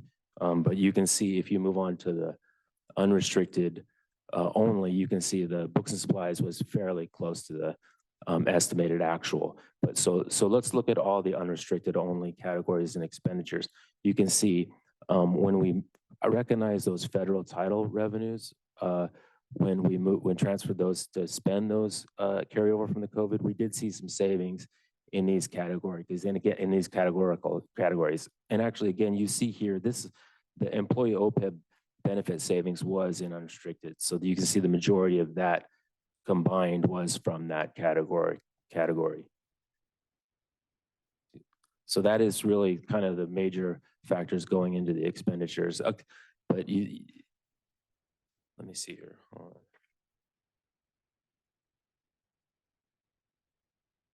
Yeah, okay. We can move on to the fund balance. Okay, we're on this balance, okay. Okay, so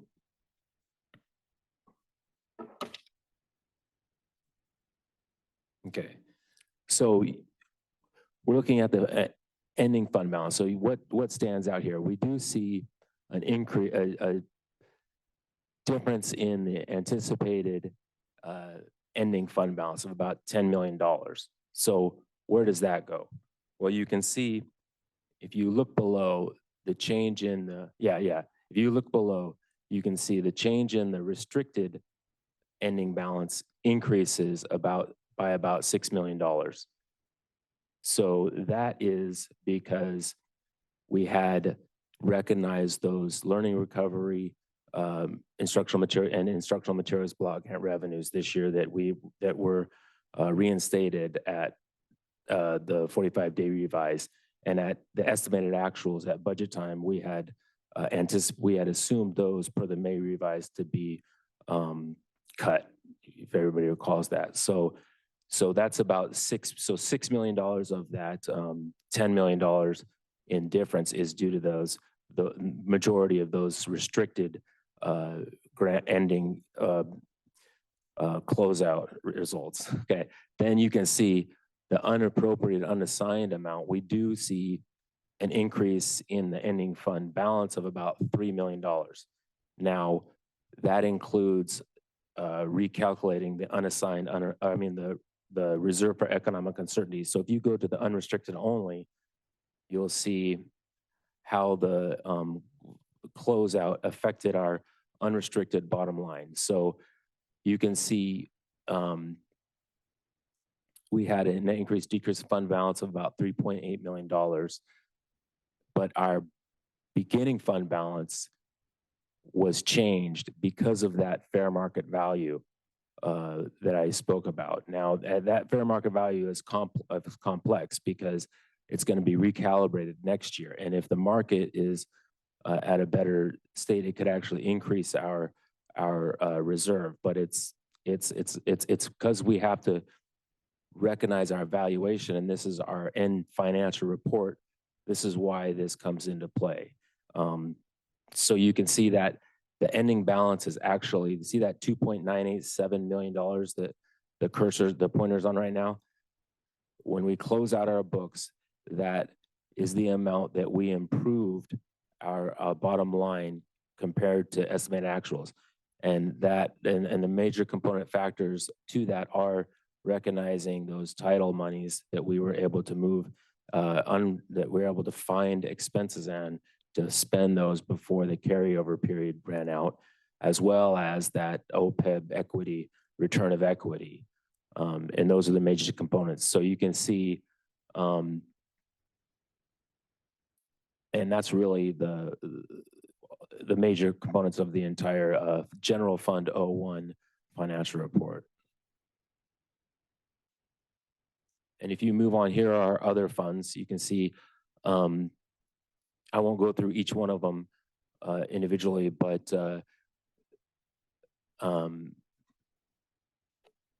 if anybody has any specific questions, I mean, you can see the bond fund. We ended up getting the revenues in. Yeah, please. Yeah, I don't think I've seen Fund 73 before. Can you tell me about that one? Yeah, so Fund 73 is, okay, Fund 73 is new, and it is our,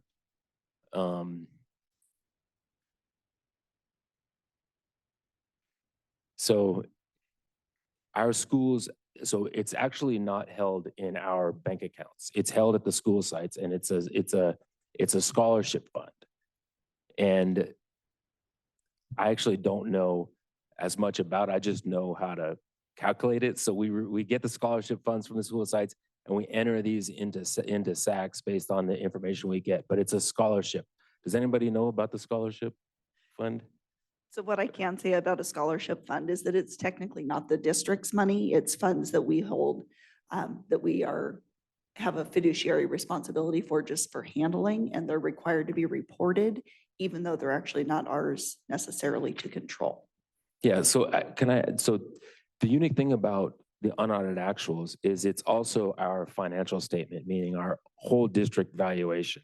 So like the Fund 08 is actually student body funds, and those are in the school district's local bank accounts, and they do, but we get that information, we enter into SACs. So when we submit our report, we know those finances as well. But those really are the two funds, Fund 73 and Fund 08, and those are brand new. We just started reporting those as a GASB, General Accounting Standards Board best practices, and worked with our auditors on on recognizing those funds in our final financial report. We can bring back, we can share more information with the board specific to the school or schools that the funds are tied to. Apologies for not having that this evening. Absolutely. Thank you.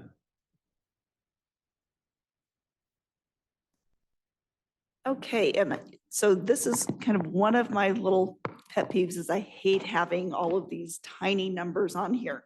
But I wasn't sure of another way to be able to share this historical information based on the requests that we had. And kind of summary, we went back summary information for the last few years to look at the comparison between our estimated actuals and our unaudited actuals.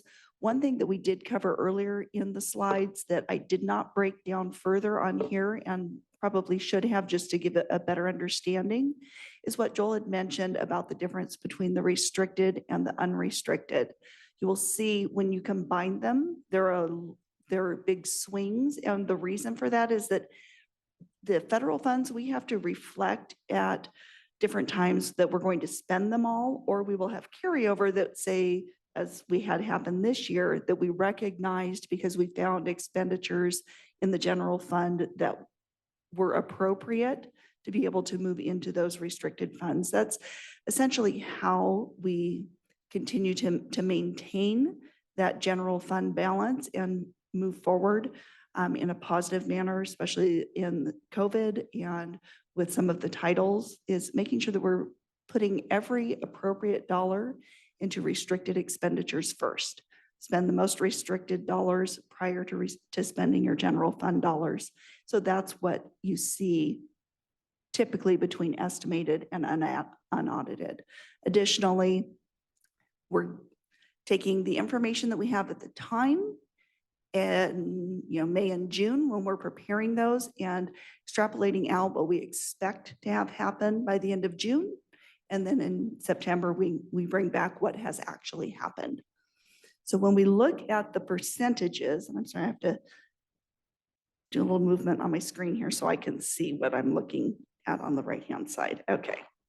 So when we look at, say, 21, 22, really where you want to look at what the district has the most control over is what your unrestricted looks like as compared to estimated to unaudited. And so when we look here, yes, the total was only a 1.69% difference. If you notice on revenues this year, I believe it was a 0.12% difference. So our team is doing a really excellent job in tightening up those projections. So right there, it's actually about $550,000 difference in a $200+ million budget. That's a pretty small swing based on estimates. If we look here at our our expenditures, total expenditures, 126 million versus 127 million. Really, and it's 126.3, 127.1. You look at those swings, there are reasons for that related to, as I said, the shift. But really, when you're looking at that large of a budget, especially going through our COVID times, the team has done a pretty good job historically going back. So the information is here, and we will continue to bring these every year as we bring the unaudited to make sure that we have that ongoing record of the comparison where we ended up. Just to clarify what you're not talking about. So I'm looking, let's take a look at year 2021, 22. Yes. Right, the top one. Ending balance, June 30th, unrestricted, 18.2, right? Yes. And then 17.0, right? That's what Yes. you're referring to. Yes, I am referring to that, and the difference being where we were, if you look here, the restricted revenues, that's where you see the big swing because of being able to shift expenditures from unrestricted to restricted based on those dollars is going to affect where it shows down here because that money was spent out. If you look at this change here, And this change here that accounts not for all of it, it never will, but it does account for a large portion of that, having to do with the shifts, the journaling of appropriate expenditures into restricted funds, whether that be Title I, Title III, Title II, or the different ESSER, ELOG, ELOP accounts. Okay, so let me see if I get this Okay. correctly. So are you saying that we're moving from unrestricted funds to restricted funds? When appropriate, yes, to spend out the most restricted dollars first based on timing of when those funds have to be spent. Okay.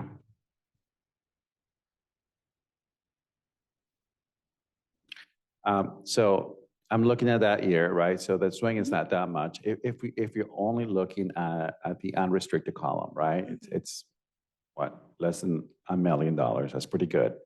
But if you go to other years, for example, you see swings of almost $10 million, right? In that category alone, right? I understand that in 2020 it was due because of COVID. If I go to 2018, 19, that's a $5 million difference. We didn't have COVID ESSER funds or any COVID funding back then. So what accounts for that? So I will hand this over to Joel to speak Yeah. about what happened at this district there, but I will say that looking here just from, and not having the historical, looking at the shift between restricted here and here. And sorry if you're following my cursor, it looks like, again, probably having large amounts of restricted dollars to spend out. That's what I'm seeing, going back and doing an analysis just on where the money is that I see moved. And I'll go ahead and hand it over to Joel because he was I believe he was here in this role at that time. He can probably provide a little better information on that. Yeah, I can. I know that I've reported on these every year, and we've had detailed, information at the board meetings at the time. So if I'm thinking correctly, in 2017-18, when we closed those books, I wish we had 2017-18. How about if we bring back some additional information as far as a deeper analysis on that estimated actuals for you for those the years that are further back? That would be fine. Great. Thank you. Yeah. Vice President Medina. Thank you. So just overall, it looks like our 23-24 budget was based on the estimated. So it looks like we have, I don't know, more than $7 million more than we used in that budget. Does that mean that 7 million plus is potentially available to do more things? So what it does do is it helps us to weather the storm and to be able to ease into a sustainable staffing structure and sustainable increases. We did already, so this will not reflect the 8% increase that was given just recently. The 4.5% would have already been in there in the 23-24 estimated actuals and beginning the adopted budget. You'll see the 8% increase at the first interim in the multi-year projections. So if you recall, when we looked at that in that third year, in those multi-year projections that we did in authorizing, we had a really large drop. And so essentially this keeps us from having to cut as deeply. And then my other question was just around Fund 25, capital facilities. It seems like we received about $600,000 less. If I'm correct, is that like funds we get from the city primarily through that? And if so, I'm just wondering if there's any insight as to what might have caused like such a big decrease. Has there been any policies that the city has enacted that have caused a bigger decrease the amount we're receiving there? So developer fees, we also did have some expenditures out of there for some new classroom furniture, different things like that that have happened. I'll defer to Joel to see if he has additional information on that. Yeah, that we set some new classrooms up for this summer with those, so we added some expenses and it's just reconciling the final revenues. Yeah. So I'm not aware of any differences as far as regulations from the city or anything like that. Yeah, we're charged the same developer fees this year and on all permitting. We can bring back an analysis of what the changes were in our revenues as well.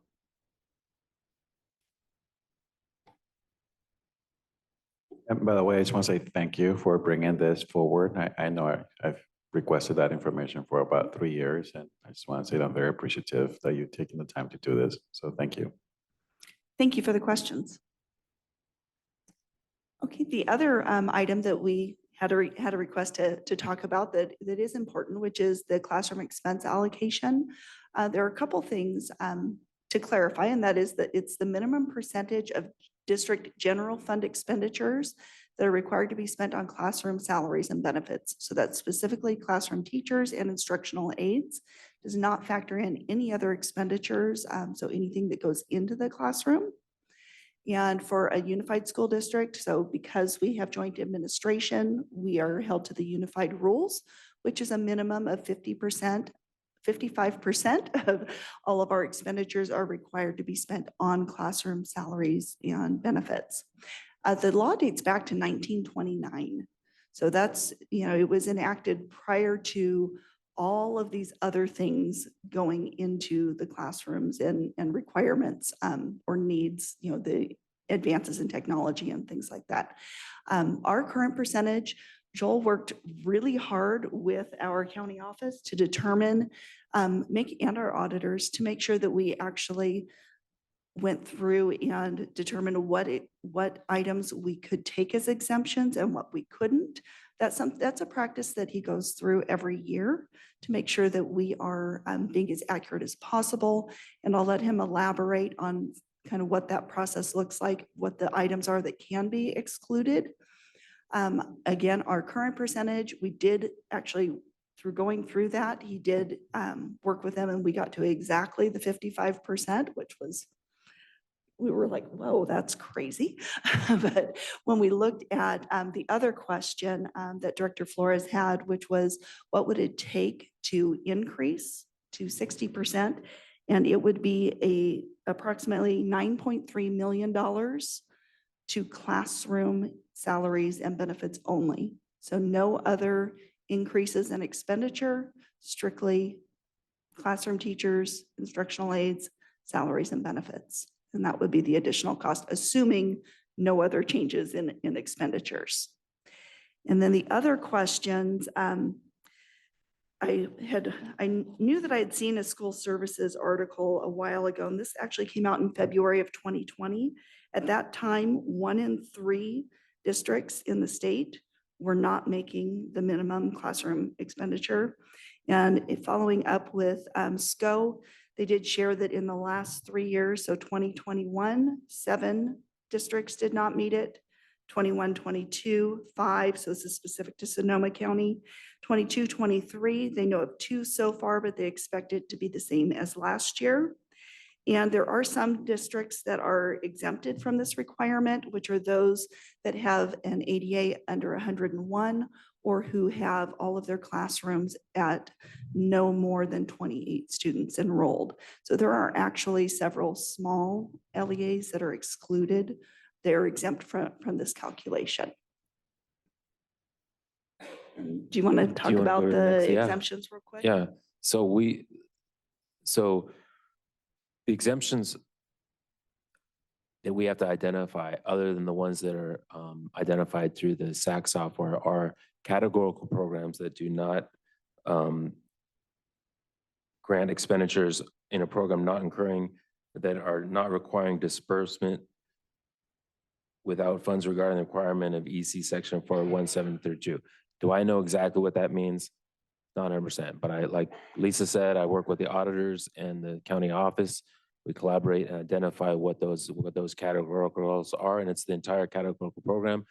And we identify those. We found the expenditures and the associated reduction in the salaries, and not knowing any numbers, we put them in.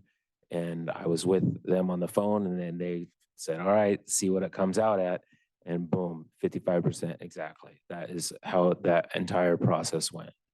And I can give you the categoricals, like, for example, some of our locally restricted categorical programs, like our vineyard, or that is restricted only for the vineyard program. We like the Medicaid, which is for Medicaid reimbursement program. There are the COVID stimulus funds are included in that as well, and a number of different categoricals. But we identify those categorical programs and put them into the reductions here and hit calculate, and this is the percent that came out. What I will say is that Santa Rosa City Schools is doing a good job historically in meeting that requirement, which is, it's not easy to be able to prioritize in that way. And again, 1 in 3 school districts does not meet that. It is harder in smaller districts than larger because of economies of scale in other services that are provided. And we are moving towards this year, next year, with less of those categorical programs. So we'll see how the future ratios come out.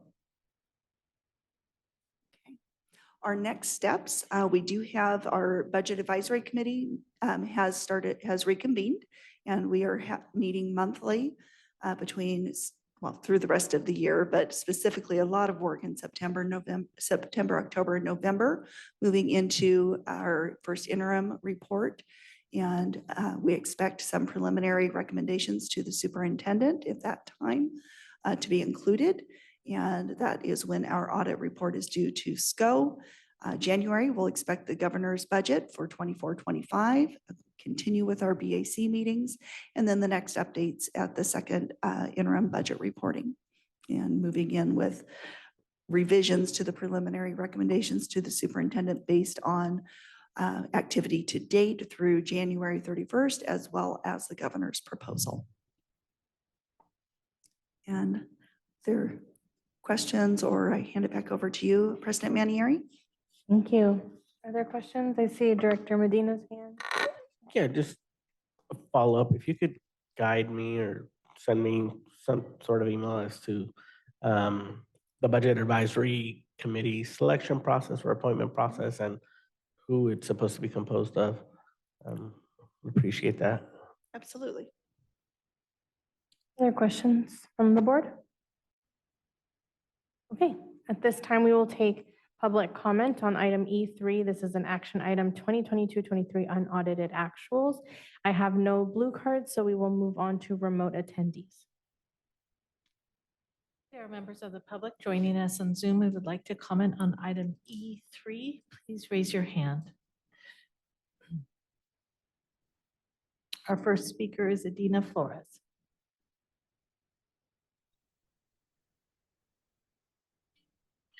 Good evening, board.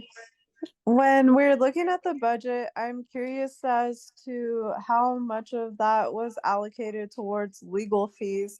I did see this evening that there were 4 pending litigation matters. So I would be curious to review a year-over-year analysis to see if there's been a decline, increase, or if it's stayed relative regarding the expenses on F3 or associated legal firms. If we see that those expenses have elevated, of course, we're doing something wrong as a district, and that indicates that there's most definitely a problem.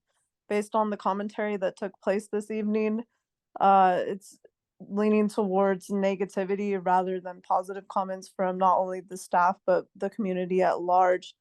And I think that the overall focus of the district needs to be put back in alignment. And this, of course, is always reflected through the budget. We can find all the answers that we seek through the financials. So I will be requesting those records, and I'm actually going to put together an analysis, which I will present to the board and distribute to the parents as well. Thank you so much. Thank you. President Manieri, there are no other hands raised. Thank you. This is an action item, so this comes back to the board for any further questions, discussion, or a motion. Quickly. Could you explain what services and other operating expenses are? Yeah, service and other operating expenses are items that we get outside labor, materials, and equipment for through some kind of contracted service. Okay, so that would answer the caller's question. Thank you. Other questions, discussion, or a motion? I'll move to approve the 2022-2023 unaudited actuals as presented. Second, and thank you very much to the Budget Advisory Committee for all of their hard work, and thank you, Lisa and Joel. Thank you so much. Thank you. That was moved by Director Medina and seconded by Director De La Cruz. Roll call vote, please. Director Medina. Aye. Director De La Cruz. Aye. Director McNally. Aye. Director Flores. Aye. Director De La Torre. Aye. President Manieri. Aye. Thank you. Thank you. This brings us to item E4. This is an action item, resolution for exemption to the separation from service for Molly Holberg. The board will consider the approval of resolution 2023-2414 for the exemption to the separation from service for Molly Holberg. And I will hand this over to Dr. Zanz. Thank you, President Manieri, Superintendent Trinnell, members of the board. Tonight, I am here to present a resolution for exemption to the separation from service agreement for Molly Holberg, a former math teacher in the district. This separation agreement, this resolution is necessary to get an exemption to the 180 calendar days that a retiree is required to stay unemployed in the school district before they can return. If an employee returns before that 180 days without the exemption, they are to pay back dollar for dollar any earnings that they make to their CalSTRS. So in essence, they work for free. There are some requirements for this. The first requirement is that the position be a position of critical need. We currently have over 300 substitutes. However, only 5 of those substitutes have a math credential. Of those 5 substitutes that have a math credential, none of them are willing to take on a long-term assignment, and we do have 2.6 FTE vacancy in the district in the area of math. So that is 2 full-time positions and 1 part-time 60% position. So this is an area of need. Additionally, the retiree is not allowed to come back and substitute in the class or in the position that they retired from. And in this particular case, this teacher would not be coming back to sub in the position that she retired from. That position has actually been filled. So with all of that, I would like to request that you approve the resolution for exemption to the separation from service requirement for retired math teacher Molly Holberg. Thank you, Dr. Zanz. Are there any board member questions? Director Flores.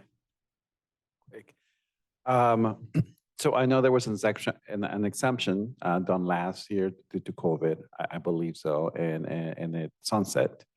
Prior to that, there were a lot of issues with retirees and retirees trying to pay back. Okay, I just want to make sure that this is completely,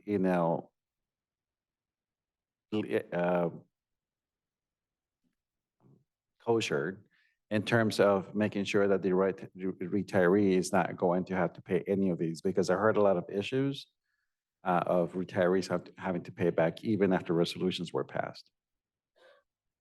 So there are some requirements that we have to meet, and one of those requirements is that the person cannot start working again until the documentation, including the board agenda, showing the vote of the resolution, the passage of the resolution, is turned in along with additional paperwork to CTC.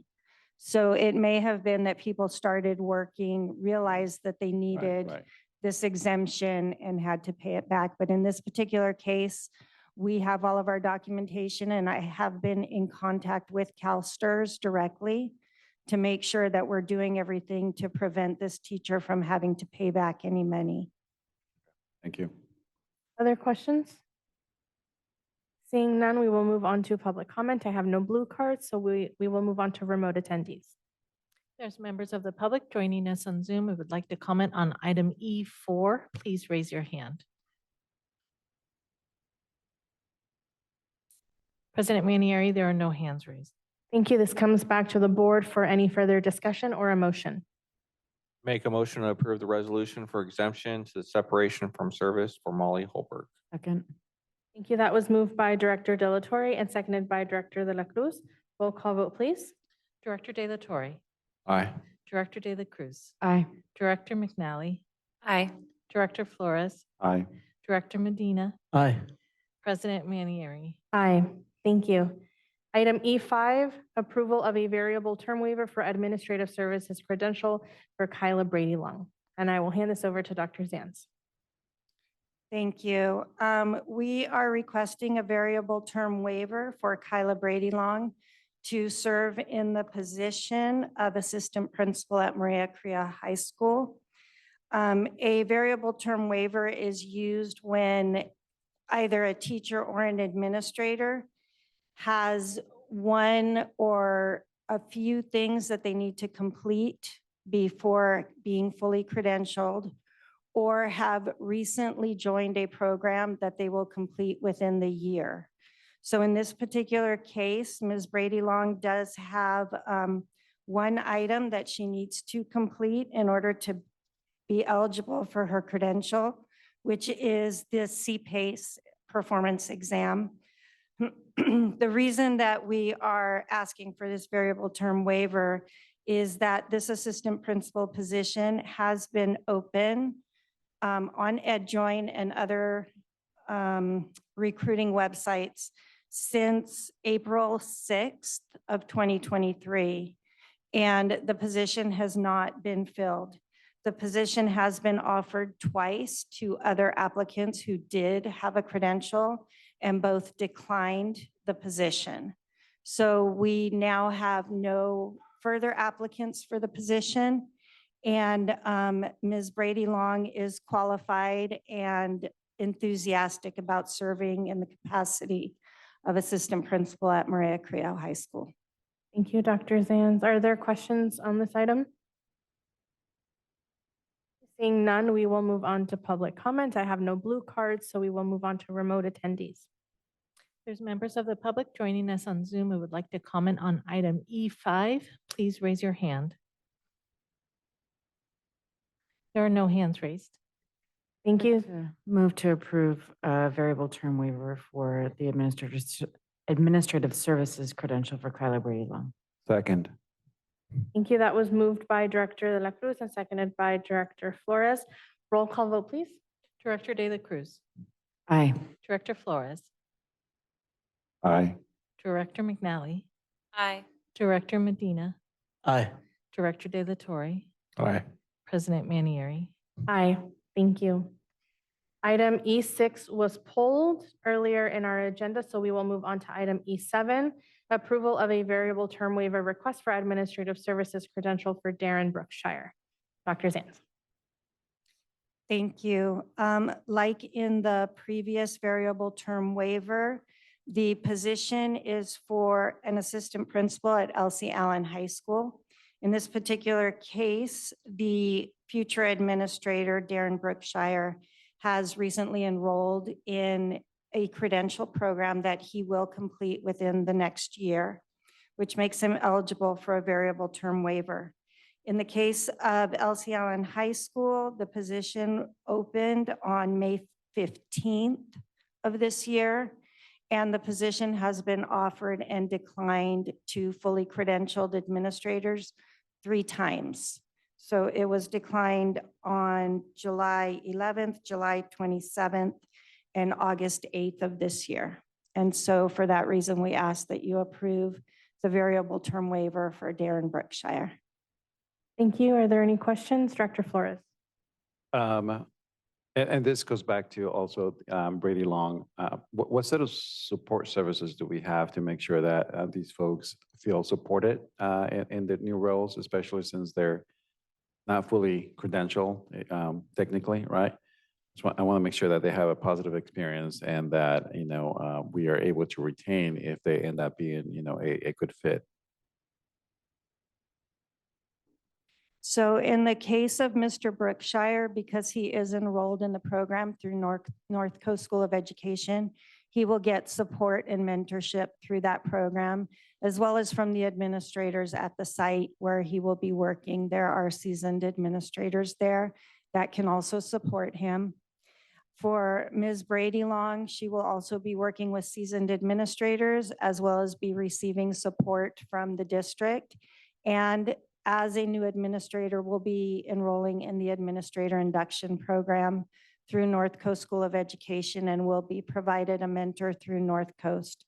Additionally, we are putting a concerted effort into supporting all of our administrators, but particularly our newer administrators, by providing opportunities for them to drop into some sessions regarding some items that they may need assistance with, such as evaluations and discipline.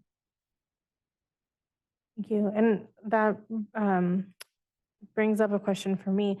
Once they have completed the terms of this request, is there a pathway for these now new administrators to stay in those positions, or what happens after that?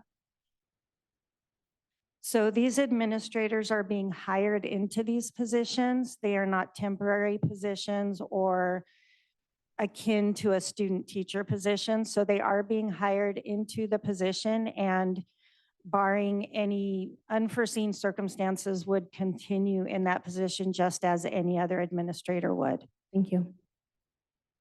Are there other questions? Seeing none, we will move on to public comment. I have no blue cards, so we will move on to remote attendees. There's members of the public joining us on Zoom and would like to comment on item E7. Please raise your hand. Our first speaker is Tracy Maniscalco. Hope I said that right. Yes, thank you. I just wanted to comment because hearing the dates that these positions are advertised, it's late in the year. If we're advertising these positions in April and May, some of the best possible hires have already been hired by other districts. I teach science. We had over 2 openings at my site this year, and the positions weren't offered until late in the semester. And we had maybe 10 applicants total. And I commented over a year ago when the board was approving to pay for software to help cull through applications. And it's frustrating as someone who works here to see that we're waiting so late to advertise jobs because we're missing opportunities to hire good people. And now we're looking at hiring interns, which is good. And both of these applicants are great, but it would be really great to get these positions advertised earlier so we can compete, because Petaluma, Windsor, Rancho, all of those districts are hiring people in March and April, and we missed these opportunities. Thank you. Thank you. Thank you. President Manieri, there are no other hands raised. Thank you. This comes back to the board for any further discussion. I see Superintendent Trudeau. President Manieri, I would like to address, I think what the speaker was just mentioning and also in general. Of course, we would love to post positions much sooner. One of the things that we cannot control is when we have late resignations. And we have people waiting until school starts to resign from these positions. We wished that we could maintain the people that we had, that we worked so hard to keep to begin with. And that is not what we're experiencing right now. So I ask for courtesy as we try to do the best that we can to fill these positions. Thank you. I'd like to, I see Director Medina's hand. Oh, go ahead, Director De La Cruz. I'd like to move to approve the variable term waiver for the administrative service credential for Darren Brookshire. Second. Thank you. That was moved by Director De La Cruz and seconded by Director Medina. Before I call for a roll call, I just want to say thank you, Dr. Zanz and Superintendent Trudeau, for making sure that we really are doing everything that we can to fill these positions. I know that sometimes there are situations that you cannot control, but it is really encouraging to see these requests come forward. So thank you for that. Roll call vote, please. Director De La Cruz. Aye. Director Medina. Aye. Director McNally. Aye. Director Flores. Aye. Director De La Torre. Aye. President Manieri. Aye. Thank you. This brings us to our F items for the evening. Before I ask for a motion, I will ask if there are members of the public who would like to speak on any of our consent items this evening. Thank you, President Manieri. If there are members of the public joining us on Zoom and would like to comment on our consent portion of the agenda, those are the F items. Please raise your hand at this time. There are no hands raised. Thank you. Seeking a motion for approval of our consent items. These are items F1 through F9. I move to approve items F1 through F9. Second. Thank you. That was moved by Director De La Cruz and seconded by Director Medina. Roll call vote, please. Director De La Cruz. Aye. Director Medina. Aye. Director McNally. Aye. Director Flores. Aye. Director De La Torre. Aye. President Manieri. Aye. Item G1, approval of minutes of the regular board meeting held on August 23rd, 2023. Seeking a motion for approval. I'd like to move to approve the minutes of the regular board meeting on August 23rd. Second. That was motioned by Director De La Cruz and seconded by Director Medina. Roll call vote, please. Director De La Cruz. Aye. Director Medina. Aye. Director McNally. Aye. Director Flores. Aye. Director De La Torre. Aye. President Manieri. Aye. Item H, board member requests for information. Are there any requests this evening? Director De La Torre.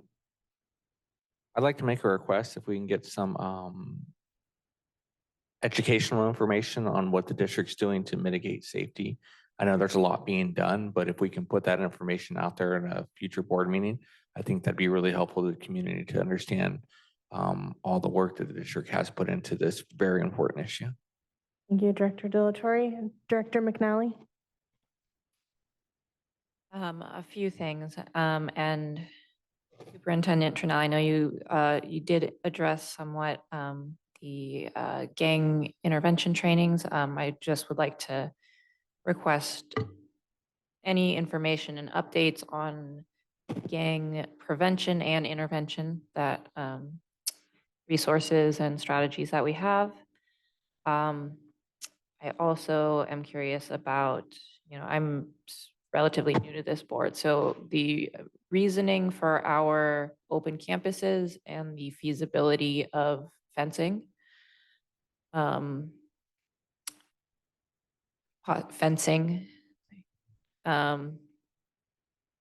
And also some commenters talked about discipline, and I am curious about detention procedures that we have at school sites. I know we are lacking in campus supervisors. I'm wondering if we are able to pay existing staff to run detentions, and just what our strategies are with that. Thank you, Director McNally. Director De La Cruz. I'd just like to join Director De La Torre's request to put safety on our agenda on a more regular basis and understand the strategies that we're implementing.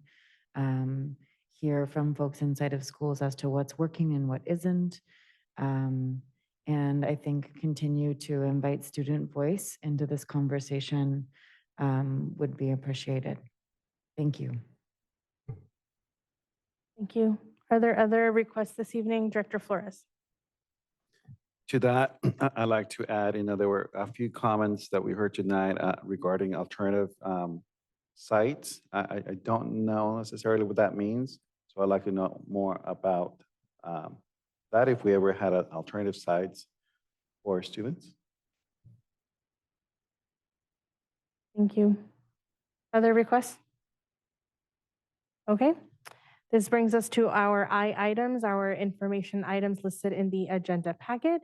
These are future board discussion items, board conduct and code of ethics, educational acronyms and abbreviations, and our school site reports from our 2 school sites that we heard from this evening, Biela Elementary School and Santa Rosa Charter School for the Arts.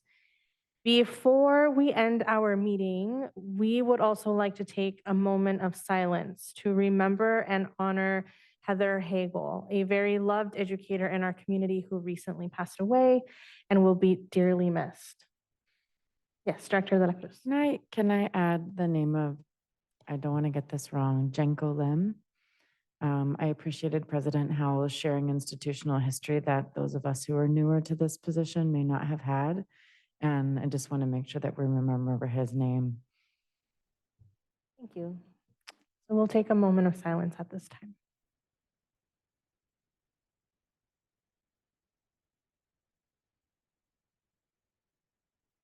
Thank you.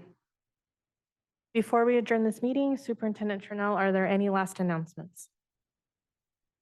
Okay, with that, this meeting is adjourned.